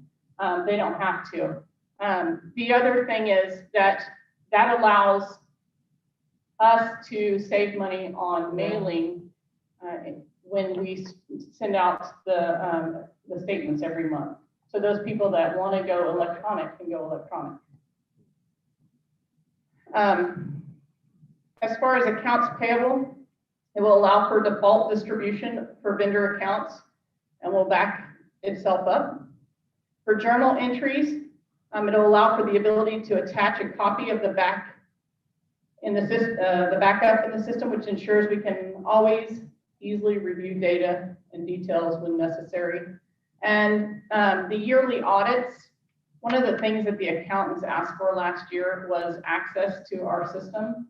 And with this, we will no longer have to give them a thumb drive. We'll be able to give them access to the system so that they can go in and do the queries that they need to do. As far as member enhancements, when it comes to accounting, real-time reporting, like I said, you immediately see purchases from wherever you went, from the lodge, from the golf course.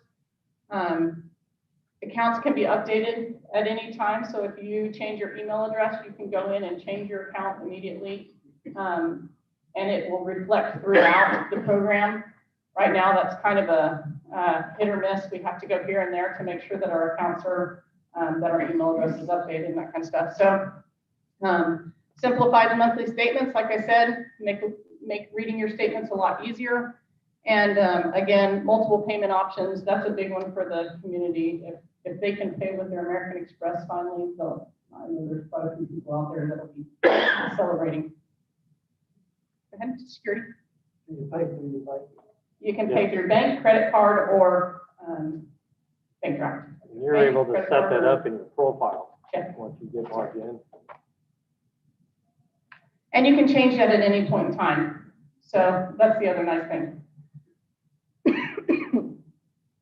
So security has two main things, the security enhancements and the member enhancements that that come from security. So we're going to go to security enhancements first.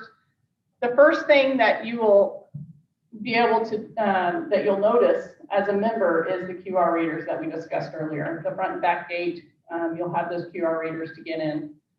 The one nice thing that we have, we really can see a lot of uses for is the Google Maps integration.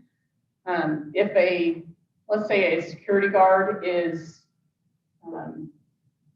at a certain, needs to find a certain house, they can go in and look on their app and find the house on the app. They can see who lives there, you know, get their phone number if they need to contact them for whatever reason, maybe they're a weekender or whatever. And tied into that is the GPS tracking beacons. So we have the opportunity to put beacons in the cars. So let's say Tracy is trying to find a security guard that can get to a certain house quickly. She can look at the beacons and look for the beacons on the map and find out where the security guard is or these security guards are. and get the closest one to the emergency, which allows for a quicker response time. The other nice thing is because all of the information is integrated in, when she gets there, let's say the person's unconscious, she doesn't have to wonder who it is or what their name is. She can pull that information up and quickly identify the people in the situation. Yes. These beacons and QR readers, are going to be included in the cost that you have outlined later on? Yes, we have them included in the cost. The security tablets, each car will be outfitted with a tablet that will allow them to have access to this information, which again provides quicker response times, allows member information, and also, one we didn't cover, allows for real-time documentation of incidents. So not only the security can find out that the incident, they can go in and see what happened immediately. The members can go into their account and see what was documented as well. The real-time member access to reports, what I just said, increase member satisfaction. That's one of the big ones. We're really hoping that by improving the software that we have, that we'll be able to increase satisfaction in the community and be able to serve the members better. A couple of things at the bottom. This is going to also allow for simplified vote registration. If you have a vote in the community, you'll understand this one. The system will allow for us to register our votes a little bit easier and keep them registered for the long run. And campground registration, although we don't have a registration system right now, this is something that is available in the system and is part of it. So we can outfit it with our campground information, and people could possibly reserve campground sites. Yes. Again, this was an area that I understood to be an extra charge. You're saying it's available when we purchase this. It is part of the package that we're purchasing. Okay, next one. So the member enhancements from that, the guest pass form is prominent and easy to use. The pass is accessible immediately through a QR code and can be used on the QR readers. The secure pass distribution, it can't be, if you get a QR code from a member letting you into the community, you can't reuse that same QR code. Once it's used, it's dead. So that's a nice feature because it protects the community members, I think. The members can save frequent visitors, which we talked about earlier, shorter lines for instant visitor access. So the intention or hope is that by having these QR readers that we're going to shorten the line up front and allow for gates, our members to enter both gates and bring that line shorter so that the people who need help at the gate can get it and it won't back up like it does on a lot of holidays. The last one is entry into the front and back gate with QR reader. Go ahead. So the architectural control and compliance, one of the really neat features of this is the integration for ACC and integration for the Public Works Department. So their covenants can be built right into the system. They can put the ACC handbook in there so that when he is out and he's checking different locations within the community, he can quickly access his resources and make sure that he is looking at the compliant issue and following his own rules. He can also document that in the members' files when he is following a citation or that kind of stuff. The work orders, citations, and permits, they coordinate automatically. So an example of that would be if he goes to a house and he sees their grass is not mowed, he can document in his system. It'll send the member an email saying you need to mow your grass, by this date or whatever.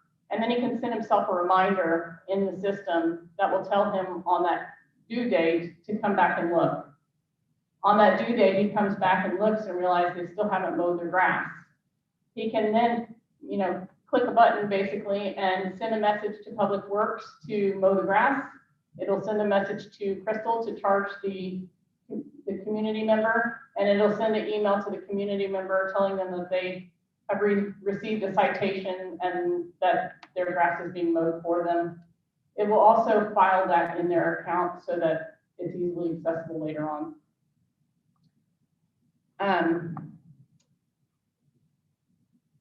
Next.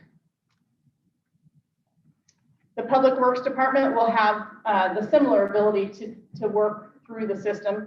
This, like the ACC, it'll be a new option for them. Right now, they're using paper and pencil, both departments. Everything they do is, I say paper and pencil, they're using a computer really, but but they're using paper and pencil.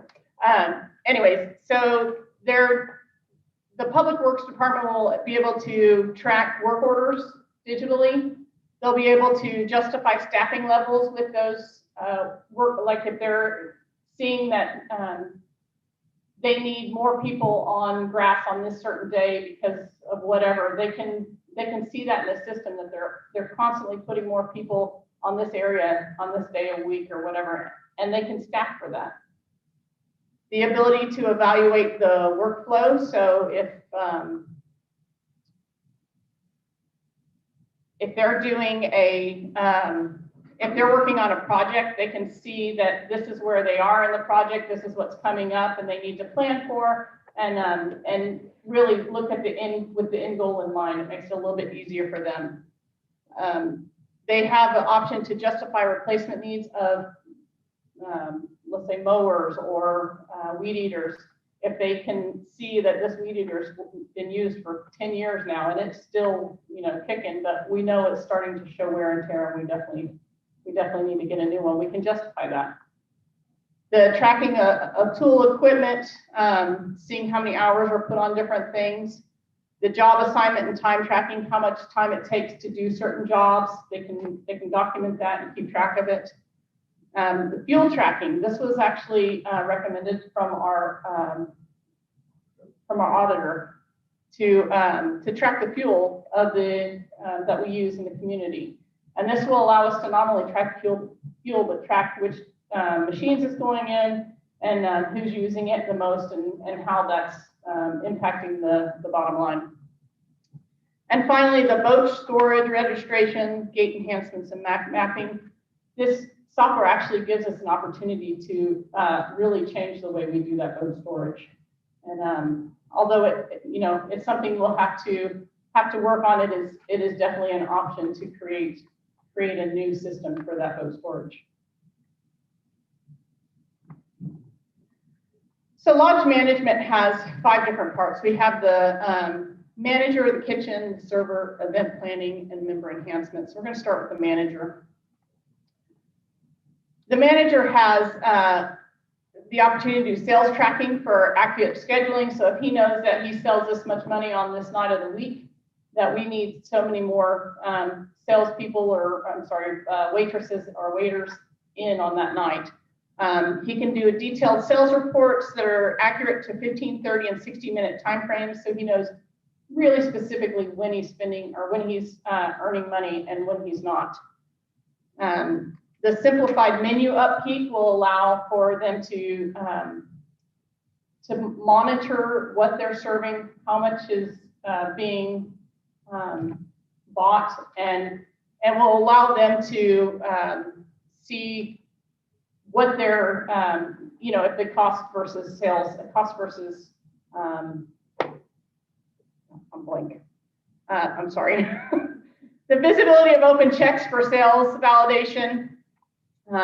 The manager can look at the open checks and see who's, what the people are buying out there. The members have open check access. They can see what they bought. That's a really kind of a cool feature, I think. The menu mix reports, like I said, if they know they're selling a lot of this, they can quickly order based off of their menu. So if they have, if they're selling whatever the supplies that make up that specific, so fish, breading, they'll know what they're using a lot of, and they'll be able to buy it very quickly and easily. And then the main thing is really they have all manager access anytime, anywhere. It's a real-time cloud-based system. So next. The kitchen impact. One of the cool things that they'll be able to have, I don't know if you've seen it at, like, let's say McDonald's, they have the menus that hang from the ceiling and you can see the orders by ticket or whatever. One of the things that we are looking at is the enhanced kitchen touch display. So they'll be able to see what's coming down the pipe, what they need to prep and get ready for the customers. The kitchen displays will reflect what's being ordered by time. So if a waitress puts in the order, it's going to send to the different areas of the kitchen based on how long it takes them to get it up to the front. So that's a huge time saver, and it actually will allow for timely food delivery so that the food doesn't get cold under the warming light. The kitchen performance tracking for developmental opportunities. So that is a feature that allows to see, you know, how long it takes for food to be prepped in certain areas, and the manager can track and see if those areas are functioning at the proper rate. And he can tell quickly if someone's not prepping food in a timely manner, and that gives him an opportunity to go back and work with that person and help train them to better do their job. And the enhanced member experience is the whole goal of this for the kitchen. The server impact, with this point of sale system, it's actually made for restaurants. Our current one is not, so it's a little convoluted and hard to use. This one is designed specifically for restaurants, and it's easier to learn and master for the servers. It incorporates visual room display layout, so you can see the tables on your iPad. You can click on the table, see who's at the table, and all that information that obviously we currently can't do.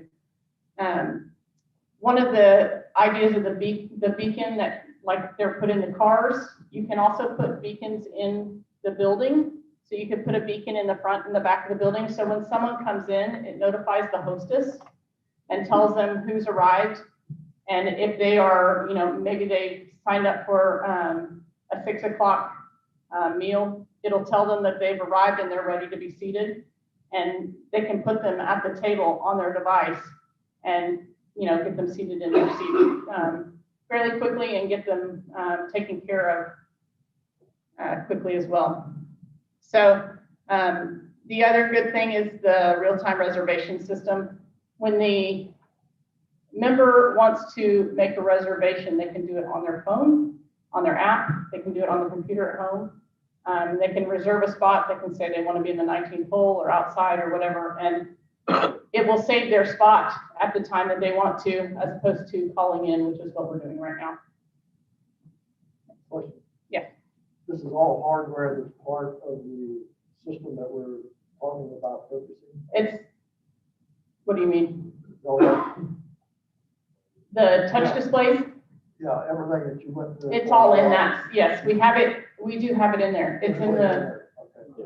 There's a lot of.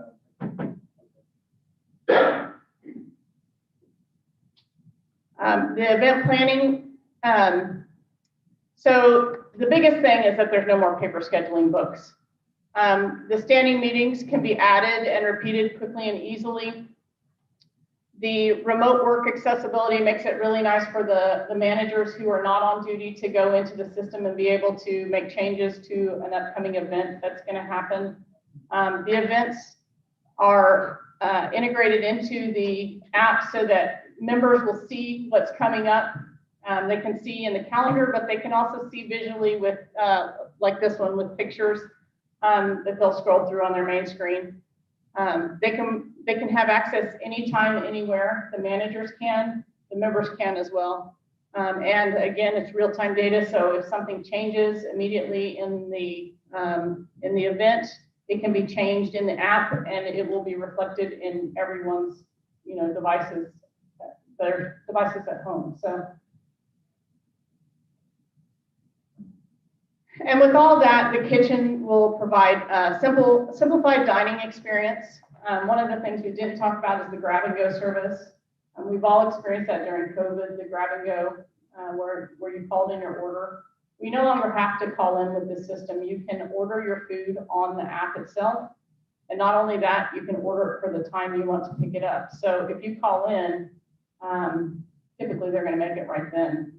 But if you call in and, I mean, if you use the device or the app, you can sign up and say, I want my food at 6 o'clock. And these are the things I want. You can, you know, custom order your food with this grab and go menu. Again, we should make a point that not all these things necessarily will happen. That's really up to the management team to decide how to implement some of all these things. That's fair. That is fair, but as I kind of whispered to Clark just a moment ago, they've got to leverage that to be efficient and be the best manager and department that they can. If you're not going to utilize the tools we give you, shame on you.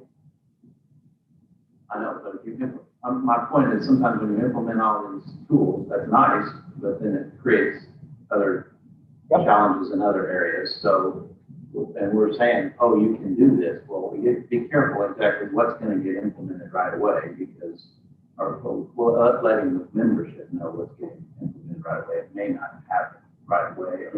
Some of these things may take some time. The communication of that will be filtered through North Star, and then that will be public information for the residents. You're right, yes. So the option for tableside checkout, we talked about that earlier, and we talked about member account checkout. So those are features that can be used in the kitchen or in the lodge as well. The lodge and golf shop charge ticket detail. So one of the things that you really can't do right now is go back and see what you were charged for at the lodge, at the golf pro shop. This actually gives you the opportunity to set that up and utilize that system so you can see the charges immediately. Right now, the pro shop uses buddies to sign up for golf and that kind of stuff. Well, this allows for kind of an upgraded buddy list. So you can sign up for dinner, for reservations for dinner. You can sign up for events with buddies and that kind of stuff. So the buddies is kind of enhanced in this software. And finally, for non-tech users, and this is a big one, and I cannot say it loud enough. If you are not a techie person and you do not want to use this system, you don't have to. You don't have to use any of it. The thing is, in the background, we've got all this going on, and we're taking care of you, whether you know it or not. And, you know, we're making sure that your accounts are up to date and you are taken care of. But when you decide that you want to use it, it'll be there for you and it'll be ready. Finally, the golf course, we've talked about this pretty much already. We have the integrated tee time system and Golf Genius and Jen, and again, more details about that later. But the upgraded buddy system, the immediate purchase tracking, the rapid checkout. So hopefully, by integrating this at the pro shop, they'll be able to cut down on their lines and their time at the checkout. And finally, event sign up and payment integration. So when you register for a golf tournament, you'll be able to use this, that event side of it. And the golf pro shop can set up the event and you can sign up and pay for it in here. You can order your t-shirt, you can do whatever you need to do and won't have to go out of the app to do that. And that brings me to the bottom line, which I'm going to pass over.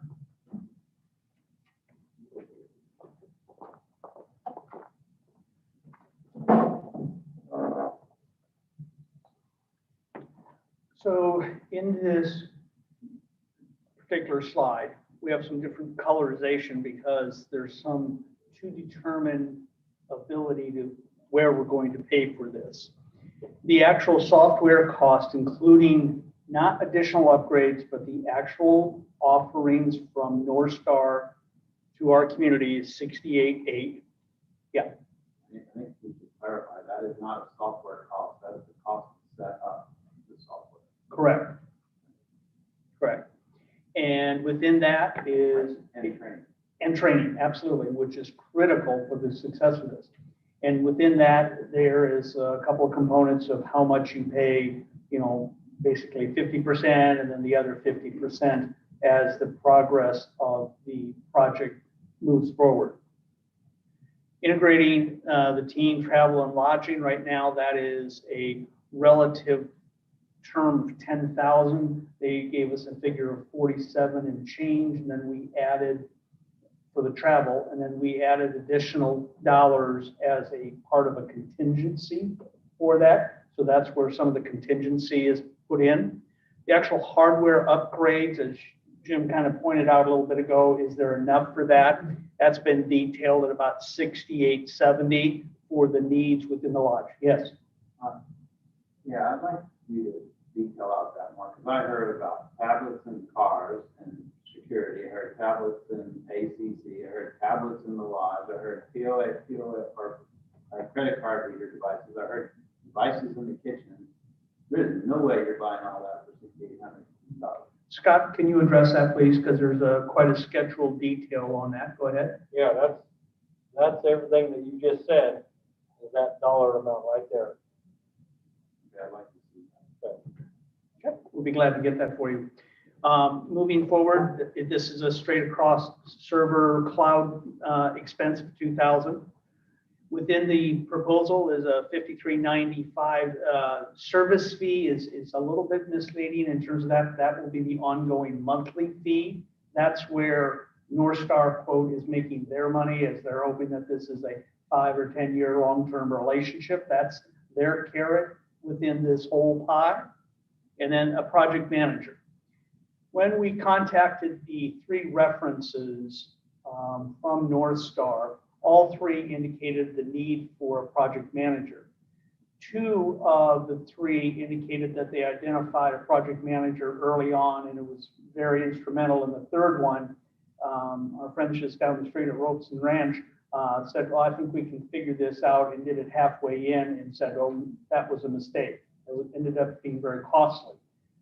The range in terms of an independent person to do that had quite a range in the per hourly rate on that. So we landed on kind of the mid-range on that and came up within 18,500 for a project manager that would have familiarity with their property as well as the technical skills to keep it on track. The co-chair or second chair on that will be Scott in this process. He is not being leapfrogged. He is not being ignored. It's critical. It's more of what I look at as a support and another person to bounce the ideas and concepts off to get this thing through. So the ask tonight that Kathy will outline, and she has some comments in a moment, is 111,000. It's a big number, very big number. Current monthly fee is what we're doing right now with things about ready to die. Is that figure right on top, 5463, and then that 1,200, the deferred one, we're not going to be paying that anymore once we have a new system. What is deferred? That's the support continuation with Advocates servers and top servers with our Trop Online cloud environment hosting. That will go away. And that we've been paying that for 8 years. So we're doing away with Advocates, so we're not paying that $1,200. And doing away with tops and Advocates. Tops and Advocates, Yes. which are separate. Yeah. Well, tops is, we're paying for that at $5,463. Correct. Yes. Yep, that's in this figure here. And so Advocates is not in the $5,400? No, that's the 12. 12. That's in the 12. Okay. So, I don't know why that. So the future one, as you see, is this and this. So in theory, it's really ongoing, will be O&M. So you have this on a monthly savings delta Where's your cloud server now in the current go forward? within, well, it's not, it's just the server. We don't have it in the cloud, Jim. You're going to have it, that's not what I heard before, but we're going to host it here.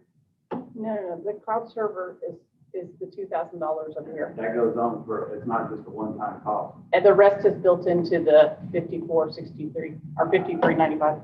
So just, There's a 695 fee, I think, part of that. yeah, so $2,000 there for the cloud hosting service. So that's gonna turn off our Abacus server and our top server. $2,000 one-time fee to set up the new cloud server for the North Star, back office, website, everything. And then on top of that first month service fee, that also includes a $650 a month maintenance fee to maintain that cloud server. And that includes daily updates with the server OS, the backups, and overall North Star maintenance, which would be the updates on that software forever until we decide later on down the road, we decide to go elsewhere. But that takes a lot of the headache off of me to have to update and maintain the servers that we're currently using right now, which right now we're at end of life on the OS. So it's built into that future monthly fee. Because the future monthly fee was actually 47 something, plus we have the 650 added to that. No, 650 for the server. Will they guarantee that they'll update those servers every so many years? Right now, what is being presented to you is what I refer to as sticker price. Okay? There is at least one more hurdle of negotiation that Kathy and I will be able to provide the board on a firm number on this once the board approves moving forward. So your skepticism, and I understand it, is based upon to walk into a room to negotiate the final hard sharpened pencil number is the fact that I've got the board signed off already in my hip pocket. And Kathy and I are going to look at them across the table and say, all right, we want this not to exceed, this to be addressed, and you've brought up some very good points with that. And I know it'd be cleaner if I had a guaranteed number of 111 right now for you. There's going to be some wiggle room in there. I think it's going to be a delta lower, but it will be all of that number at this point from the information I've received from the committee, the North Star people, and I've shared with a couple of you some backstories with what they've gone through on this. So I put this return on investment up there after talking with Clark about this. This isn't a sales sort of thing because 7.5 or 8 year turnaround on return on investment is not real good. You're typically not going to get that thing sold. But the reality is, and I want my board to clearly understand that there is in fact some savings. I'm not going to stick my neck out and say there won't be an increase in a 2.0 version in a couple of years if they want to upgrade and the fee goes up 3% or 6%. I don't know that because that's probably likely from what my understanding is in the software of this sort of thing, that there's going to be the new shiny star and we're going to want to buy it. It'll be a couple more percent. Well, typically in the industry, if you're doing a subscription, which this is, yep, you get the upgrades for the price, but you will see increases annually. That's been my experience as well. Yes, sir. I would agree. So that's what I'm trying to convey, that Kathy and her committee and task force on this have vetted this up and down. This is a little bit unusual in the sense that I personally, as a professional, hate to bring things to my board of directors that is like gun to your head, you guys got to do something. We're not there, but it's closer than everyone's telling me from what I'm seeing in the 60 days that I've been here, that, you know, they're just about ready to crash this, crash that. I don't know if they're saying the sky is falling, but I'm hearing enough continuity and consistency with the comments.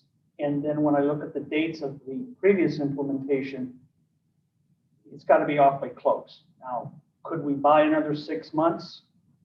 Probably, but I think this has been on the table, been on the agenda for quite some time. And this is prudent, particular act. Yes, that's a huge number. Absolutely, that is impacting every single resident there. This is not taken lightly. We're in a position where just because you can do something doesn't mean you're supposed to. This is an action of, this is directionally where the community needs to go on a go-forward basis. This is not, buying a Lexus. This is getting us the things that we need to do the jobs and consistently do it and do it better all the way around. Clark, do you have any other comments on funding? Oh, funding? Yeah.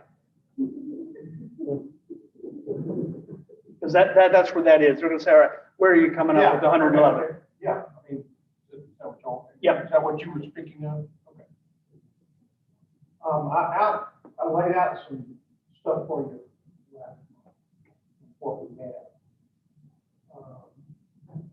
Remaining from 6/30/2019 surplus is about 95,000. Because we bought the, remember it was 104, we spent that on That's from what we. June 30, 2019, fiscal year.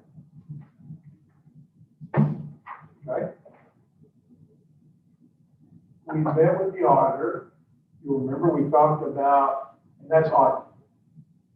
We met with the auditor. They are auditing June 30, 2020. We will get the final documents on that hopefully shortly. I haven't heard, I said that on Friday, I did not hear from you. Okay.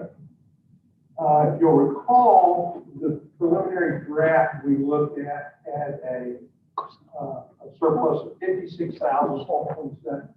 Remember that? But in that number was something that I didn't like, which was a $10,000 allowance for doubtful account. You'll recall that? They're going to add that back. We're not going to have to do that. Crystal and Brian talked him out of it. And so we're going to have that number, that'll make that number 66,227. So that 10,000 will get pulled back in. And so that will be audited once that, we get that finalized. You saw what our 6 months looked like tonight. We had an overage of 217. However, I'm telling you, there's some expenses there that are going to get used. It should have been in October, November, but they're probably going to fall into December. And so it's not going to look that way. I don't know how to predict what it's going to look like yet. But we'll know that number in January. Being the conservative that I am, I'm still concerned about the first 3 or 4 months of this year in the lodge and our revenue. And we're going to be looking at the 2021 12-month budget with all the managers over the next 30 days. So you've got 95 plus 66 plus something. We know it won't be zero. Plus something is one, right now it's like 191, but there's, we have to back out. 191, is that what it was? Is that what it was? Yeah, 191. But it's gonna be less than that. It's gonna be less than that. There's some golf course. Is my prediction. Yeah, there's some golf course expenses on timing with some chemicals and vehicle, there's a number of things. There's some public works, things that I know are I gonna don't be know what hitting. that number will look like, but it won't be 191. I would think so. Because the head count number is about 40.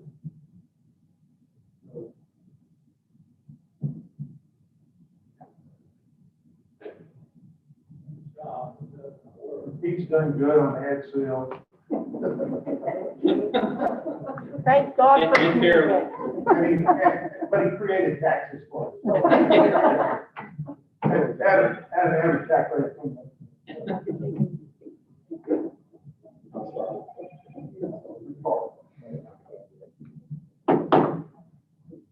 All right, so let's move into, I'll bring it back to Kathy now.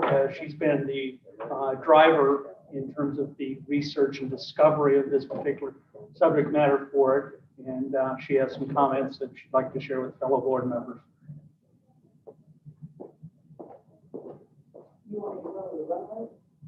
Microphone fine. Before Kathy starts, I have a text here from Rick. I don't know if you had it over there. I'm sure I did. I just from Keith Clark had to do with the loan. How does the loan that we have, PPP form is all filled out. Did she get back to you?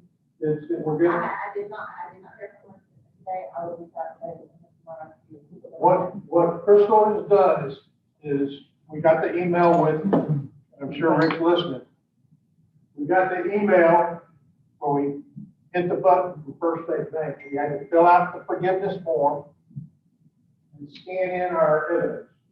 We've done all of that. And Crystal we have not submitted that form yet. Crystal sent it in to our loan officer and said, does everything look good before I hit the button? And so she should be back to you fairly shortly. And with any potential changes, they process these things every time. So they're going to know what that's supposed to look like. And so before we hit that button, when she gets back to us and says, you're good to go, we'll hit the button and we'll go in. We want to get that done. Once that's done, will that change, that will get a positive to any of the numbers? It's not cool. It's they don't do it right. Balance sheet. Right. It won't even affect our tax rate. Right. It's not going to, it's going to watch. It'll watch it. We talked to the auditor about that. Right? He's already dealt with those mentions for a while. No cap. Okay, Okay, I'll try to make this brief. I know this has been a long meeting, so, want to thank everybody for the patience and letting us go through this. I think it's important. We're not just replacing our accounting and financial system. We're doing that, but we're adding a whole lot more functionality and capability to all departments of the POA. Many of them, all of them, really are just manually doing everything. We do everything in a batch mode on our applications today. That means we're on the weekend, we get 2 days behind. We don't know what we did for an entire week because we have to wait until everybody gets back to the office on Monday. Now we're getting into this century and we'll have real-time information, which everybody knows how critical that is anymore, especially when you're dealing with food, the type of products, membership. The quicker we can know things about what's going on, the quicker we can fix it. But we've been at this, I've been with the IS committee for 4 years, trying to get this, to pick a system. Honestly, we had a tough time finding anything that really made a difference. Yeah, you can find a lot of financial systems, but there wasn't anything about our industry related to it. So to find this particular vendor, and they've been gobbling up all of the really good applications, they've integrated them, so we don't have to do an APR and try to make things work together or manually upload a file every night or every morning. But I put together, I think, Jim, I've got the detail on the hardware, I can forward that to you. I've got the detail on all of the apps that we're getting, and I think I've already given that to you, but I'll do it again. I've put together a run rate of how we think the money will be spent, so we'll know month to month once we iron this out with the company, and so we won't be surprised. We'll know what we're going to spend by month. It's a big piece of work for all of our employees to have full-time jobs. And every manager that's here and those that aren't are going to be engaging and have to do this plus their full-time job. So we don't take this lightly. We know it's going to be a big impact, but I think the outcome is going to be well worth it. Run rate, we're going to be below what we're spending today on a lot of disparate systems that aren't compliant. So I think it's long-term, it's the right thing to do. Any other questions for me? Or any other information or documentation anybody else needs? I made notes of questions and things that were already brought up, so I'll make sure we get back to those individuals. I think they give you a time as far as installation time and when the system would be operational and when to start and how long it would take. They recommend doing this over a 12-week period. And it's up to our managers and how much they can add to their daily life to be able to do that. They'll bring in, analysts and they'll go through and kind of learn what we do, how we do it. They know TOPS, the system we're coming off of, which is a big plus. They've done this before, and they know, they acquired our point of sale vendor, so they know what that one's going to take. And those are the two big ones. The website, the other things are much, much easier because they're not around. But we'll, as soon as they come in and do their first round of analysis, we'll have a straw plan and then we'll get down into the details. Anybody else have a question? I have any more. This isn't the easy button. There's a lot of work to this. There's a lot of still somewhat unknown. I'm very confident in North Star with this, but I don't want you to get the impression like, oh, we just hit the easy button here. No, it's going to be everyone who's in this room being committed to this. So is there an ask right now? Yes. Yes, we would like to make the motion to go forward with North Star for our new finance accounting and POA system.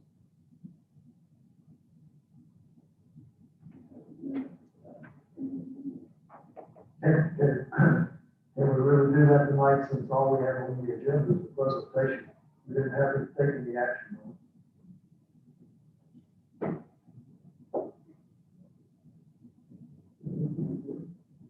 I would tend to think that you want to come back with what the actual cost is going to be, how much you're going to have each month, et cetera, before taking actual action on it.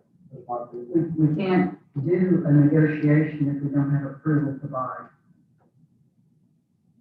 I'm not comfortable on that, but. And we did ask our new legal counsel on being able to change the existing contract.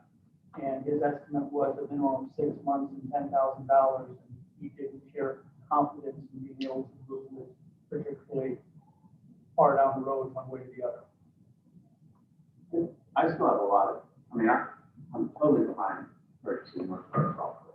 And if I just want to give general approval, I'm totally in and go start negotiating. But every time I see a presentation, the numbers are different. And now I'm hearing I gotta go negotiate some things and it could be different again. I'm not clear on the hardware. I'm not clear on project management. I just think we need to take the step to give some persons the ability to go negotiate a final deal. But we need to see a detail before we approve a final deal too. And it's just, there's too many loose ends in my mind. So we need to get the ball rolling. Yes. Get the ball rolling and come back and then let Jim say, the expertise on this side, say, this is what, it looks good. But we need to get the ball rolling. But I don't know that we can do it for what's in. Well, like I say, it's not on the agenda. By rules, we can't do it. Say again? By rules, we can't do By it. rules, we cannot do that because it was, this was a presentation, not an action item. At least that's my understanding. That's correct. Really? I almost prefer to court beyond that. I mean, it's not action. So what Rick's saying? I can't hear him. Can you hear me? Can you hear me? Someone's got to call Do they call it?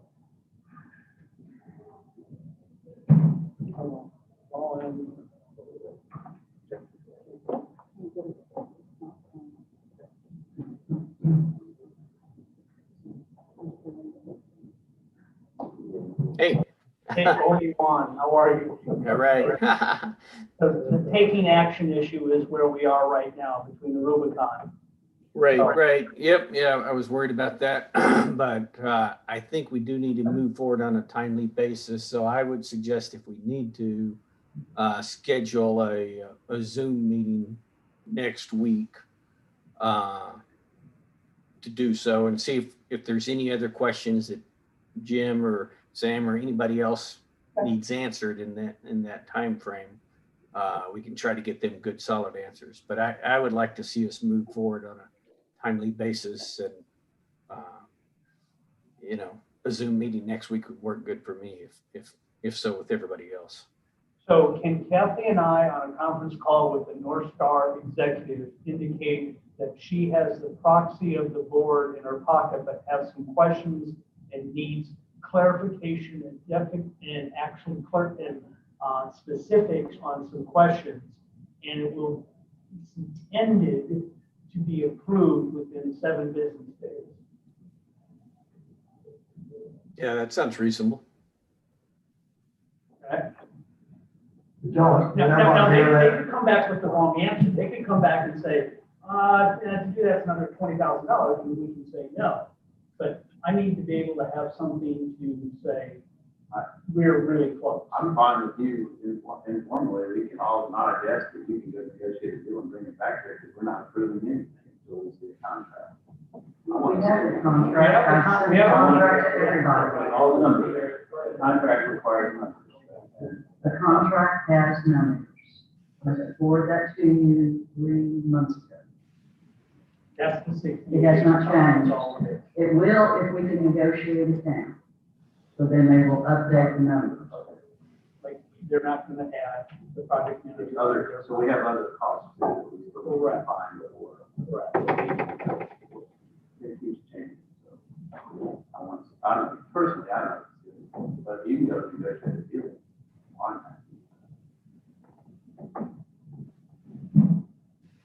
as Rick has suggested, anyone have a problem with, letting them continue with, whatever is necessary with North Star? We have a Zoom, meeting, and, then we think we can finalize it at that time. That sounds all right. Anybody have a problem with it? And we're trying to get this done before a week from today, or a week from today in terms of the Zoom, half-hour Zoom call, probably with the North Star people on the other end, or just us as a family.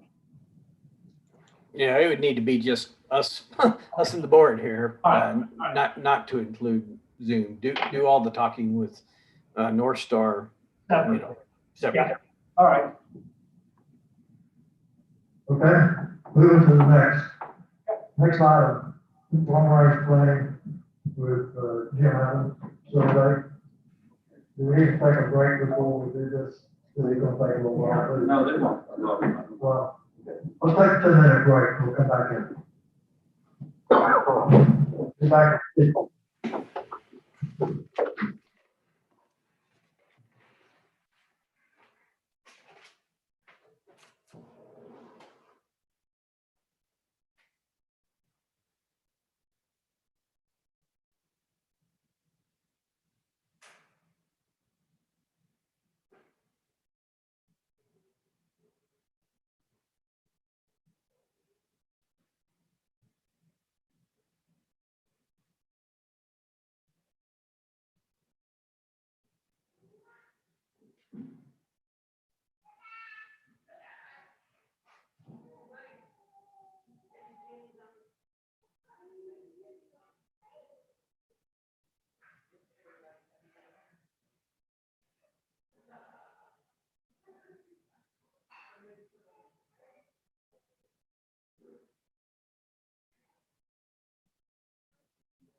long-range planning and the survey. One of them is, the document, or it's gonna be a communique article that we're going to next communique to explain, what's different about this year's survey and why it's at a different time, and that kind of stuff. So, just, it's in there for you guys to review. If you have any last minute updates and stuff, huh? Do what? The communique article, can it be still updated? Tomorrow will be, All right, Yeah. so read it tonight. If you want to update something there, send it to me. And then the actual survey, last time I think I showed it to you in a spreadsheet format, it's been converted to a Word format because the survey company is better in that format, it's easier to read actually. The version you're looking at has been slightly changed, like we removed the word please on every question. Not that we're not being nice, but we put the word please up in a preamble statement that you don't see, and that'll just be the introduction to the survey, so we get all the niceties out of the way front. And then, and we're still having some discussion on the committee by email about question number 29, because we narrowed the people that can take the survey down to members, and me, just like Quirky defined earlier, those that single person per membership based on the number, it doesn't matter how many watch you have, that's what we decided previously.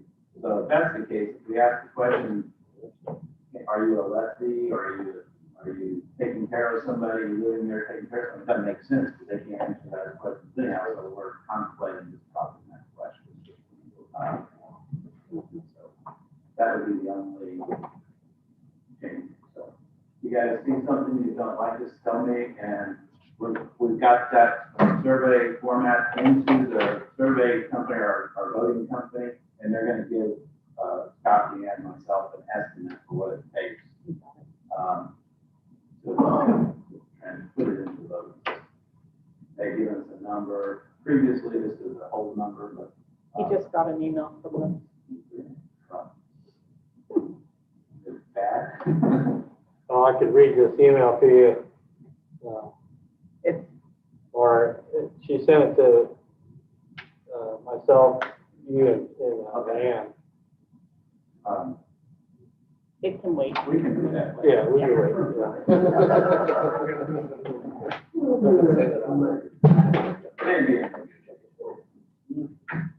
Is that one? That's it, that's all right. All right, the next one is celebration committee. Gary? All right, yes, thank you. Okay, last month I came to you because we didn't like this charter, all of it, we liked some of it. So I recommended that we change, we have one meeting in that was scheduled in March every year with the minutes. We're gonna do it, we would like to do it once a month or as needed. With those, every meeting we'll have, we'll do,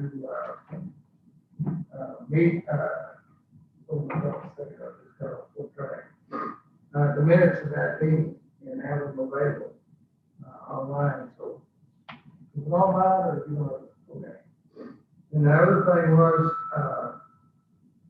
I didn't like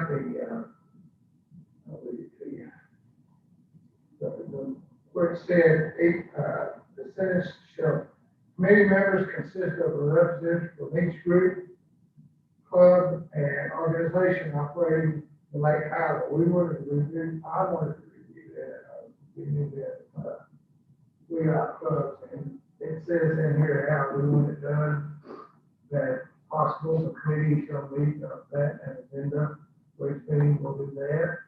And the committee is committee members consist of community volunteers and representatives from clubs operating in Lake Highway. That's the one we want to drop the club. So I make a recommendation or a motion that we do those two things.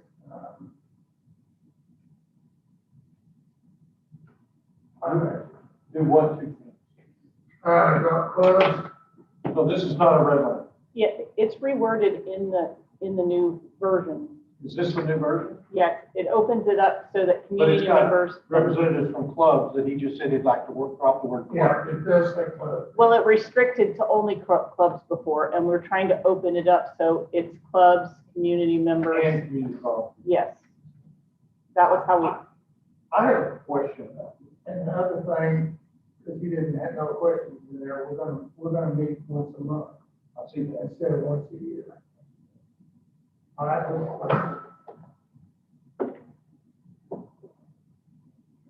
Does not this committee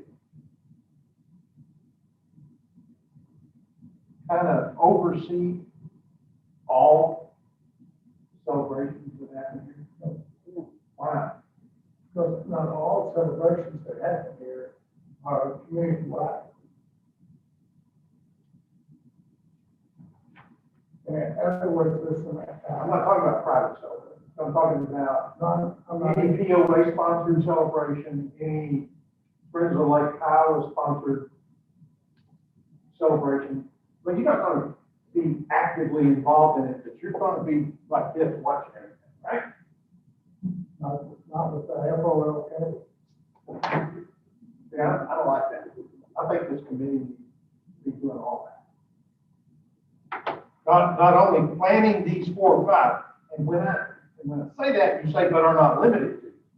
That tells me your job is more than just doing these 4 things, right? Right, Right. or could Could be. be. And I think this committee, which is a committee appointed by the board of directors, needs to be hovering over all that stuff. And so in response to that, that is the goal, is to have members from those different areas on the committee so that they can bring to us what they're doing so that we can then be part of or help them facilitate whatever they need if they need to, which that includes, we have an FOL representative, we have a Kiwanis representative, we have a KWC representative. So that's why we were trying to bring in the different community groups. And that, you know, that opens up, if a member just wants to be part, they can be a part, but then we have those, that feedback in the committee, and we know what's going on, and we can help if we need it. Right, so this committee knows everything that's going on. Yes, and that's, Not only that, but now that they're meeting once a month, there's a lot more impact in that committee. Yeah, yeah. Before, when I had it once a year, and that's the only time I could get everybody together. Is this committee going to approve or deny or help set dates, coordinate dates with the FOLK on their celebrations? I mean, could that? no. No, see, that is the answer. Well, this is the committee that, where those dates are selected, is it not? See, it's. I agree with you, Jim. I don't And know then- where you're going. And then last time, I thought we said that there was a New Year's party, a Valentine's Day party. Those and are the a lodges. St. Patrick's Day party, it still needed coordination somewhere. And that we couldn't leave that to just the staff, and I thought that's why I don't think y'all were gonna talk about, so I'm missing that one. We did talk about it, and what, the parties, New Year's Eve, Valentine's Day, they have always belonged to the lodge, and the lodge has always put those on. Those are not the celebration. Those are a way to feature the lodge as a place to come and celebrate. And that's why the lodge has always had them, and that's why the lodge continues to have them as part of theirs. The FOL supported them with volunteers, but they were not in charge of it. FOL coordinated and arranged them, did the tickets, did everything related to it, except serve the food. And That's because they have the volunteers and manpower, and the lodge did not have that ability I to. know, so we still have the same problem. We're still the same place. We're still in. The lodge is owned by the POA. This committee is a POA committee. In that sense, it is, but if you want the celebration committee to be in charge of that, then they're gonna have to. Who's in charge? Coordination and oversight. Coordination. They don't have the membership or manpower that FOL has. There's no way, because there's only 10 people in that committee. FOL has 50, 60 people that are willing to jump in at any point in time. And It's totally- Well, that's not totally fair, that's why FOL changed a whole lot too, because Well, they're willing to have jump in service. to help with activities, not to lead necessarily. That's where the problem came in. Well, I guess I'm confused. I'm on the golf committee. I got every golf organization in the world in that committee and representatives, but I don't have anything to do with any of it.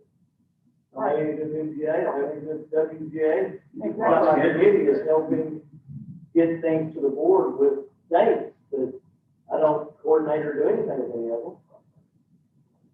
I just got them there on the committee and we oversee what's happening. I don't know where, I don't think the NJ would like very much if I came to the NJ and said, hey, y'all need to do this. I know, that's the way. Yeah, that's what I'm thinking with the FOLK or whatever. They start telling them what I to don't know do. I don't know what you're talking about. I don't know where you're coming from. I'm not saying that the celebration committee tells those people what to do. I'm not saying that at all. This is the board calendar.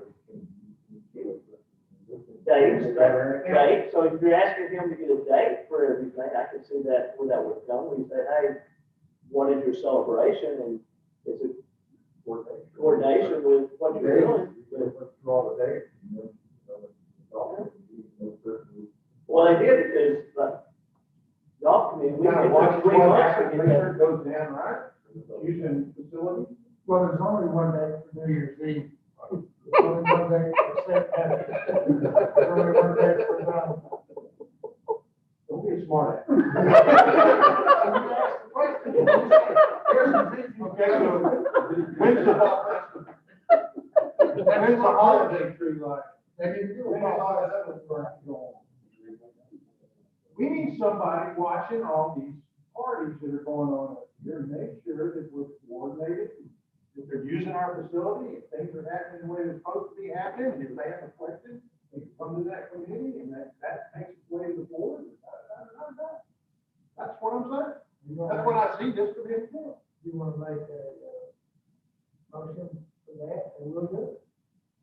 I mean, I didn't even know this had a charter school. I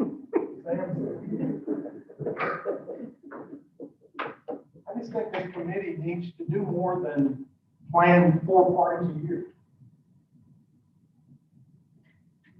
Well, I think we need to take care of those events that got left out in those 3 that have dates. Yeah, They're special yeah. dates.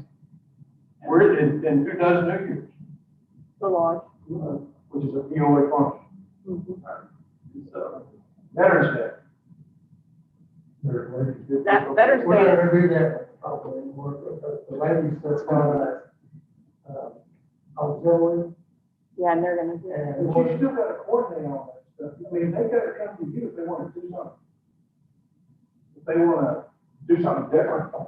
what we probably need to do then, or I need to do is ask y'all to set up, which ones you want me to do? All of them. Actually, the thing is right here where it's kind of parentheses, whether or not limited to. I said that earlier. Right. Okay, so to me, that right there allows for all the other things that come up, comes into this committee. And I'm not saying the committee runs all those events, but the committee coordinates all those. That's what it says, coordinate activities, at times of community celebration. All communities. Events include, but they're not limited to. if we know they exist, we should have them. Absolutely. And But we don't run them.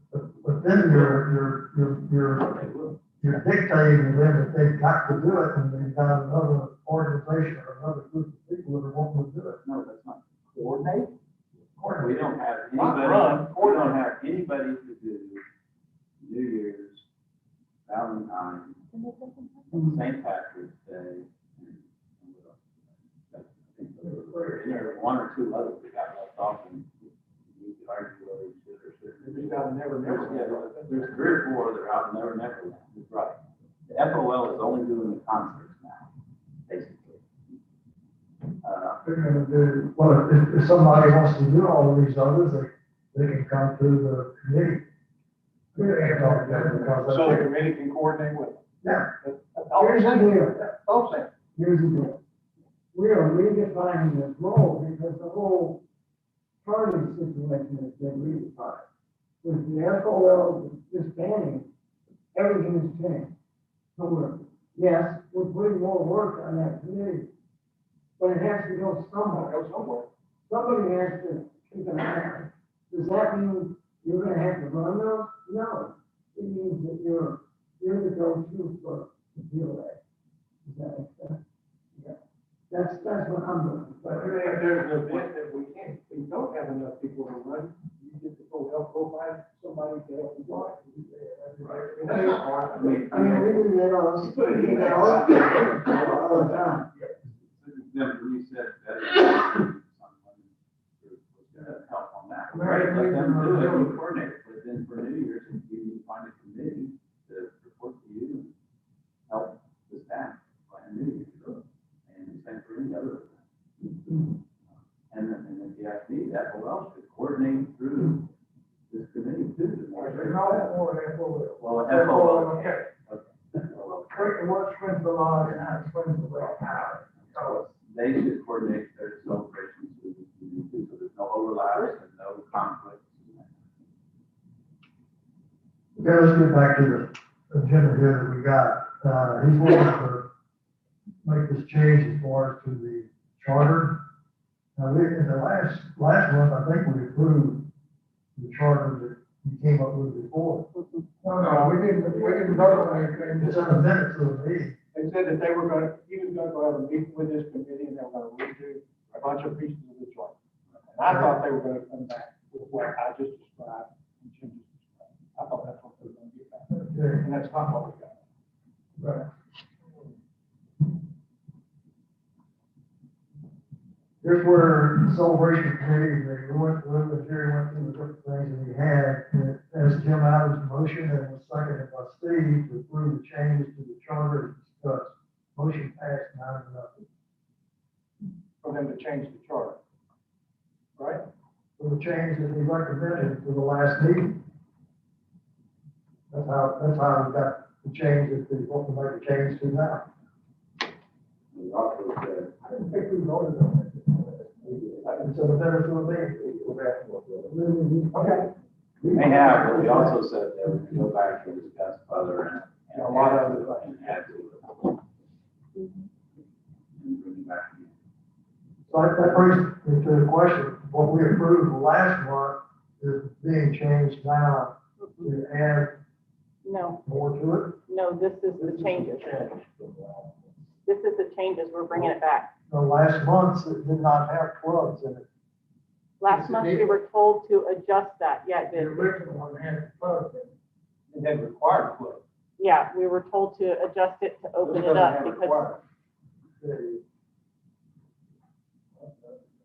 Sam, isn't there a certain amount of budgeting that would have to take place that someone on the board would have to bring forward for the budget for Veterans Day and other celebrations? So that would have to be someone on the board to coordinate that.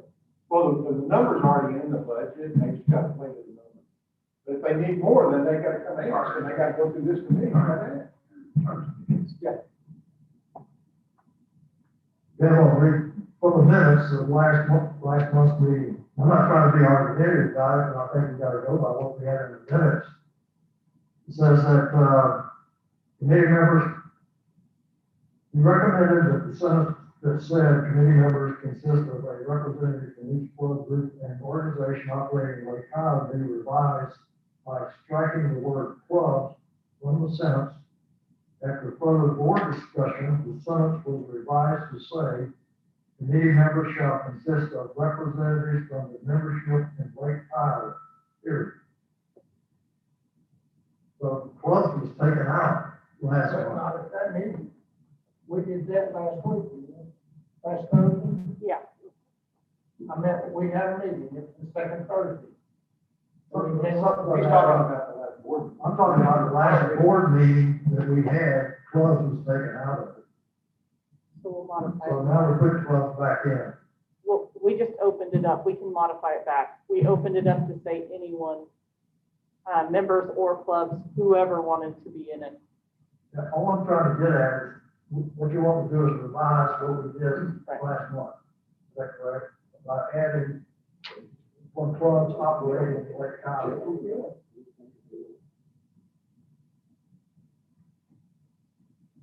Gotta say that, doesn't it? But I don't remember us doing it. Because it says the charter will also be revised, to provide for monthly meetings or monthly as necessary. And that doesn't say we got voted on. Am I reading that right? I suggest that we just go back and revisit it one more time, and Brian, were you at that last meeting? I was. I mean, no, do you feel like you understand what Clark and Jim, I don't know if anybody else wants to comment, what we're saying, or should we vote on? Why don't we go back, I'll make the motion, we go back and meet again next month. Tell me what, And revise that. tell me what duties and responsibilities number A. Tell me what that means. The committee will be responsible for A, it says developing and implementing for celebration activities for the community within the budget limitation that's under reference level. Is that all it is?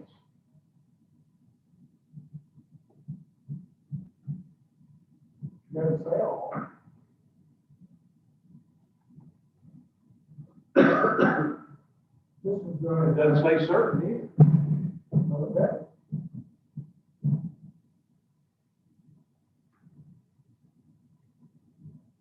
Since we do have some confusion on it, why not table this for tonight? Don't work on it, come back again next time and have it exactly what you want and want. See if we can't get it finished up. Yeah, send it out to the schools. We're gonna have a Zoom, right? We're gonna have a Zoom meeting, for the other, Y'all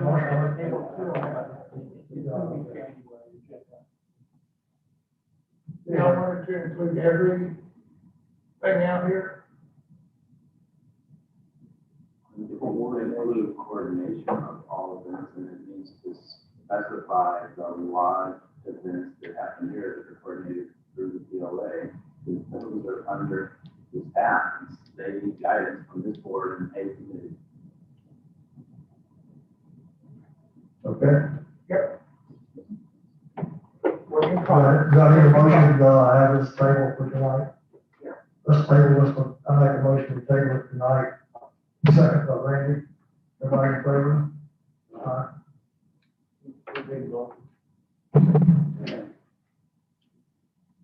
If you want to, you can wait 2 months and I'll be gone.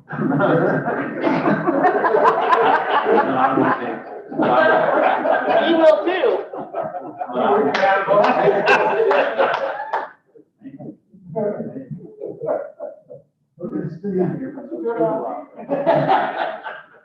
Next we have Steve. I don't have it. I will let Steve, I don't. Next item is community manager. Okay. Brian. Thank you, appreciate that. 3 items for review. I just need approval on one. The other 2 are FYIs and updating the board on some things that are moving forward on progress. So one's a little bit, let's try this, housekeeping. Over the years, it appears that the board of directors have been generous in allocating a Christmas bonus for the staff to be distributed in the month of December in rough terms. There's a little bit of wiggle room, so help me, give me a little leeway here. About $100 per employee. And it's allocated per department. One department has $700, another department is $1,200. Corresponding head count. And that's reflected in the 2020 budget this year, and it's right there. And as I was going through that, thinking, okay, that's fine, you just check the box and move on. Now, we issued 2 bonuses last year. We did one in November on the 18th, and then we did another one on the 20th of December. I have done a little back research on this with a number of the board members that were on the board at the time and were in the room. They raised their hands and said, yeah, we'll do that. Steve, Sam, Rick, and yeah, that's what happened, sure enough. and it was certainly well received by the staff. There was also a third bonus of some sort given out in the summer, which is kind of connected, but not, I just want to park that over there on the right-hand side right now. We have two options here. We can go ahead and do the standard Christmas bonus of X, which is about 7,000 and change, which is budgeted, it's there and all that. I'm going to request something that's well beyond the $1,000 purview that I have, or eventually $1,500 purview, which I have to authorize an expenditure on behalf of the POA, and suggest and ask the board for the support that we pay out the equivalent of $100 or the equivalent of $200 per staff for the 2020 Christmas bonus. The seasonal staff will not be included. There's a handful of part-time staff that get $50, or in this case, $100.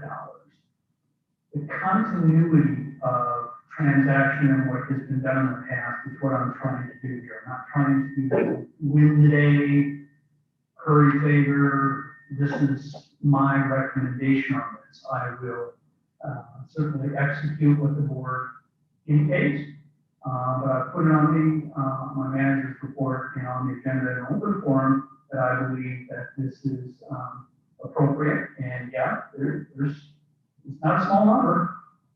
And I sure as heck wouldn't go forward and do something like this and just do it in a closed meeting, closed room sort of thing.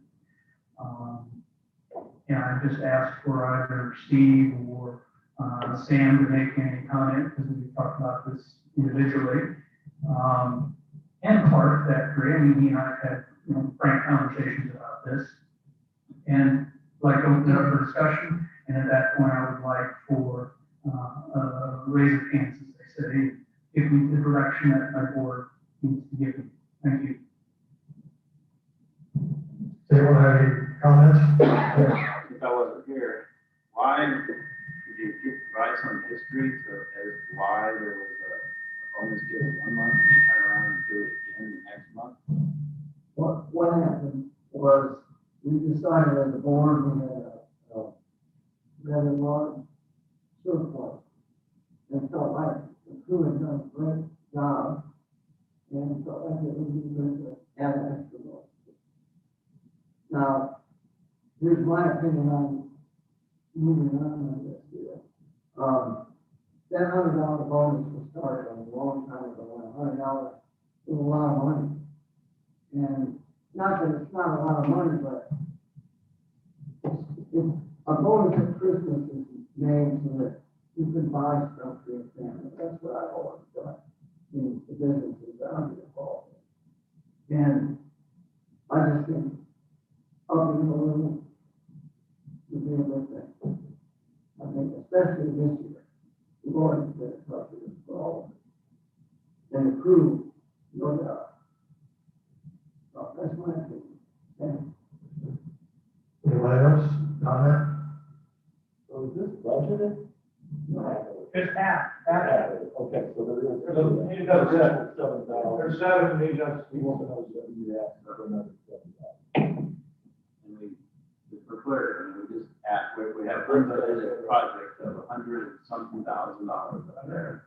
But I have an unbudgeted list of things here that we have to approve next month. And there's other unbudgeted things. I'm just pointing out that we're missing this budgeting process very badly. And you know my opinion on it, budget just Right. a piece of paper, changes constantly, you amend constantly, and I'm with Steve. I think bonus is a great time for Christmas. So you're gonna go back, where's it coming from? So you gotta, It'll show up every time. no, you don't get to Next decide time, it, next time. it's just, gotta come from somewhere else, we're gonna charge the members more money. Haven't done that yet. Well, then show us where, as long as we can show where it comes from, that's fine, and we'll have to go back and charge the members more money. Yeah, that's the one thing I'm on the board for, is not to charge bigger dues, and we haven't yet. We won't this time by giving $200 Christmas bonus. Rick would like to chime in this moment. Go ahead. Yeah, so we've done very well on on the year, I think, you know, even though we have some additional expenses coming in December, we're still gonna finish very well this year. We held the line on the raises simply because we just didn't know what our revenue is. So I'm definitely all for the two bonuses here that Brian is recommending. Okay, anyone else have any comment? I'm not against the Christmas bonus, I don't want to be screwed, okay? But You're posing a very good question. my point is, we have missed budgeting terribly. I mean, part of it's COVID, but part of it, the stuff that we missed is not COVID. We just did not plan for it. And we shouldn't be going back in the budget and adding whatever we want when we didn't plan for it. Now, if you have an emergency, you can do that. And if you have surplus funds, you can do that. But we need to see that we have a surplus funds. Now, we just tried to talk about a lot of surplus funds earlier, and it's not clear what all we're spending yet. So I'm trying to point that out. And point taken, and that's why I was prepared for, fine, you've got the budget number, go ahead and execute that. We're gonna, take a pass on the other one. But, of course, nothing is, this is in fact time sensitive. It's set up where we would, pull the trigger on it this week, prior to Christmas and make it happen. So I understand the pushback, and I was anticipating that fully as the prudent move for the board to digest. Wait a minute. Jim or anyone who's new to the board, like, wait, I wasn't in the room when that was decided. I get that. But that's why when you ask the question, what did you have from district? All I had was the word of three gentlemen that I respect, and I'm just laying out the facts. And in an HR world, you can change it. You can just do one. That's your option. I will follow your marching orders. And I'm not going to add a caveat on that one way or the other. I'm just going to ask that the board consider my request for the two, in this case, two bonuses for the 2020 year. I make a motion that we do a $200 bonus. Do I have a second? No, be careful how you say that, because it's not just $200 per person. That is correct. Correct. No. It would be correct, double the annual aggregate department roll up of the line item known as Christmas bonus.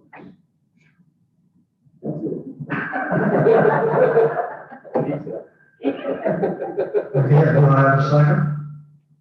Kathy, second. Rick? Any more comments or discussion before we vote? This is coming from surplus funds. Yeah, as we talked about earlier, we got 95 from 19. We're gonna have 66 from 20. And we're gonna have over 100 from the 6 month period. So everything we talked about tonight was 111. High end, top out, no greater than, right? I promise you. I thought that was a sticker. Sticker for my information this time. Whenever you have professional services and often measures, be prepared. I agree, a little too. And what I just described to you is, 250. Any more discussion? All in favor of the motion, aye. Aye.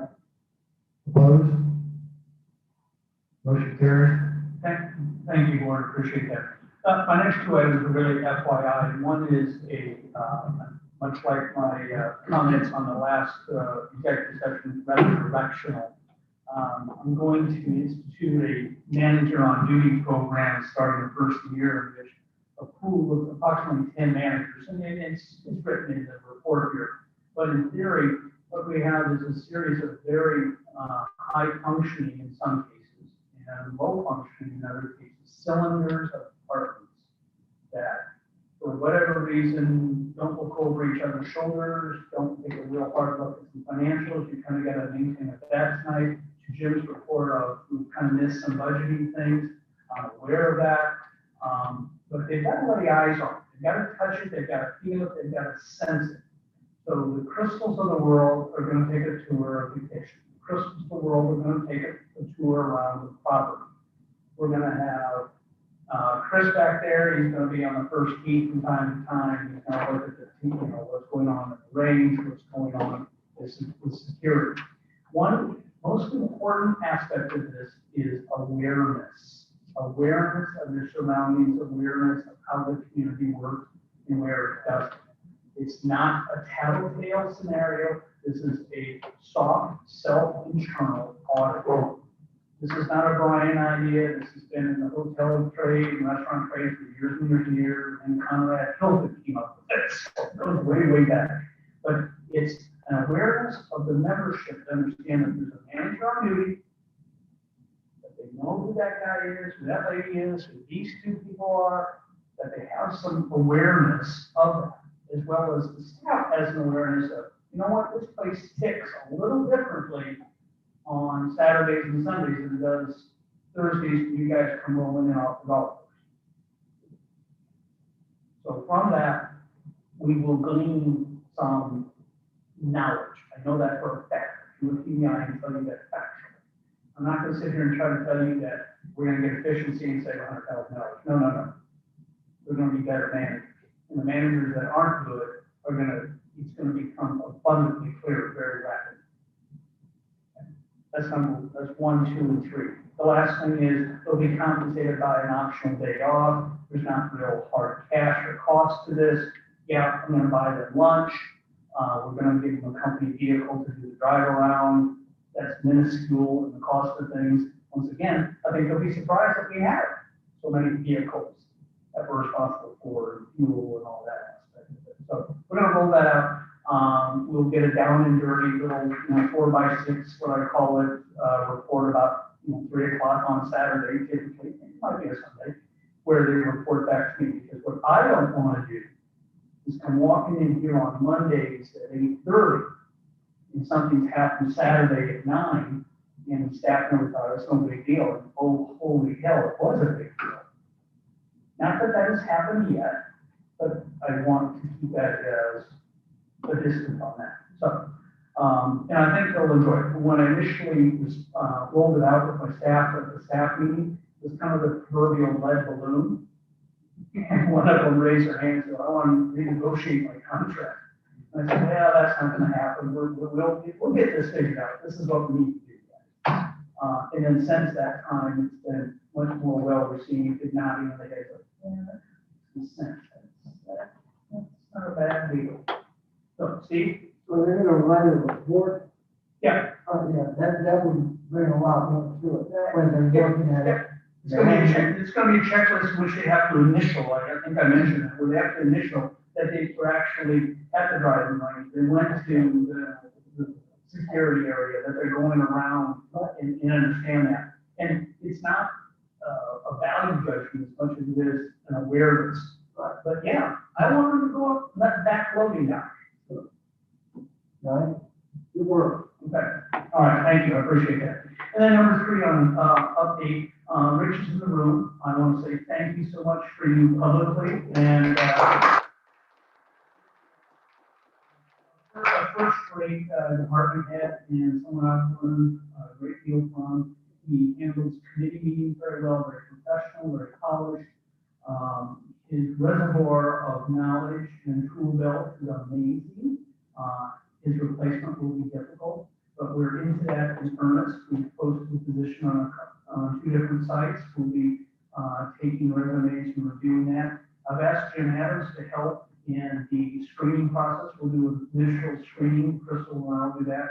And then as we get some top flight candidates, I'll have Jim involved with the selection process, and we hope for that to matriculate in January. This is not, again, the easy button. Recruitment is a skill. Recruitment is, this is what our offerings are. this is what the culture is, and conveying that to a candidate at this level is really important. So we will be casting our net clearly in the entire DFW market. This is not someone walking out of Gainesville, most likely. With that said, we already have a couple residents that have raised their hand and thrown their resumes into the cake. I greatly need the support of my board to indicate that that position, not the lodge manager, not other things, but that position where they make judgment calls and value judgments and within their neighbors is inherently a bad idea to have a resident in that position. It's one of the most. Okay? Listen, that is spinning your wheels, that's gonna be costly. We might get lucky. I have 20 plus years telling you that's a bad deal for that role. Now, there's other roles where residents can serve, beautifully. But when you get those judgment calls and you're talking fines and compliance, so that's just what I want to say on item 3. So, Jim. Can I just publicly thank Rich too, because I've been on several committees now, and as he mentioned, Rich does a effective job. The ACC committee just runs flawlessly, unlike my other committees that I have to run. So Rich, thank you. You've done a great job for that committee. Thank you. Here, thank you. That's all. We have any additional business, anyone? A question, one question from the. I've got that. Comments from members, any of the members that are here tonight have any questions or comments that you would like? None? We did have questions that came in. One question was from Ryan Diesel, slide 1660.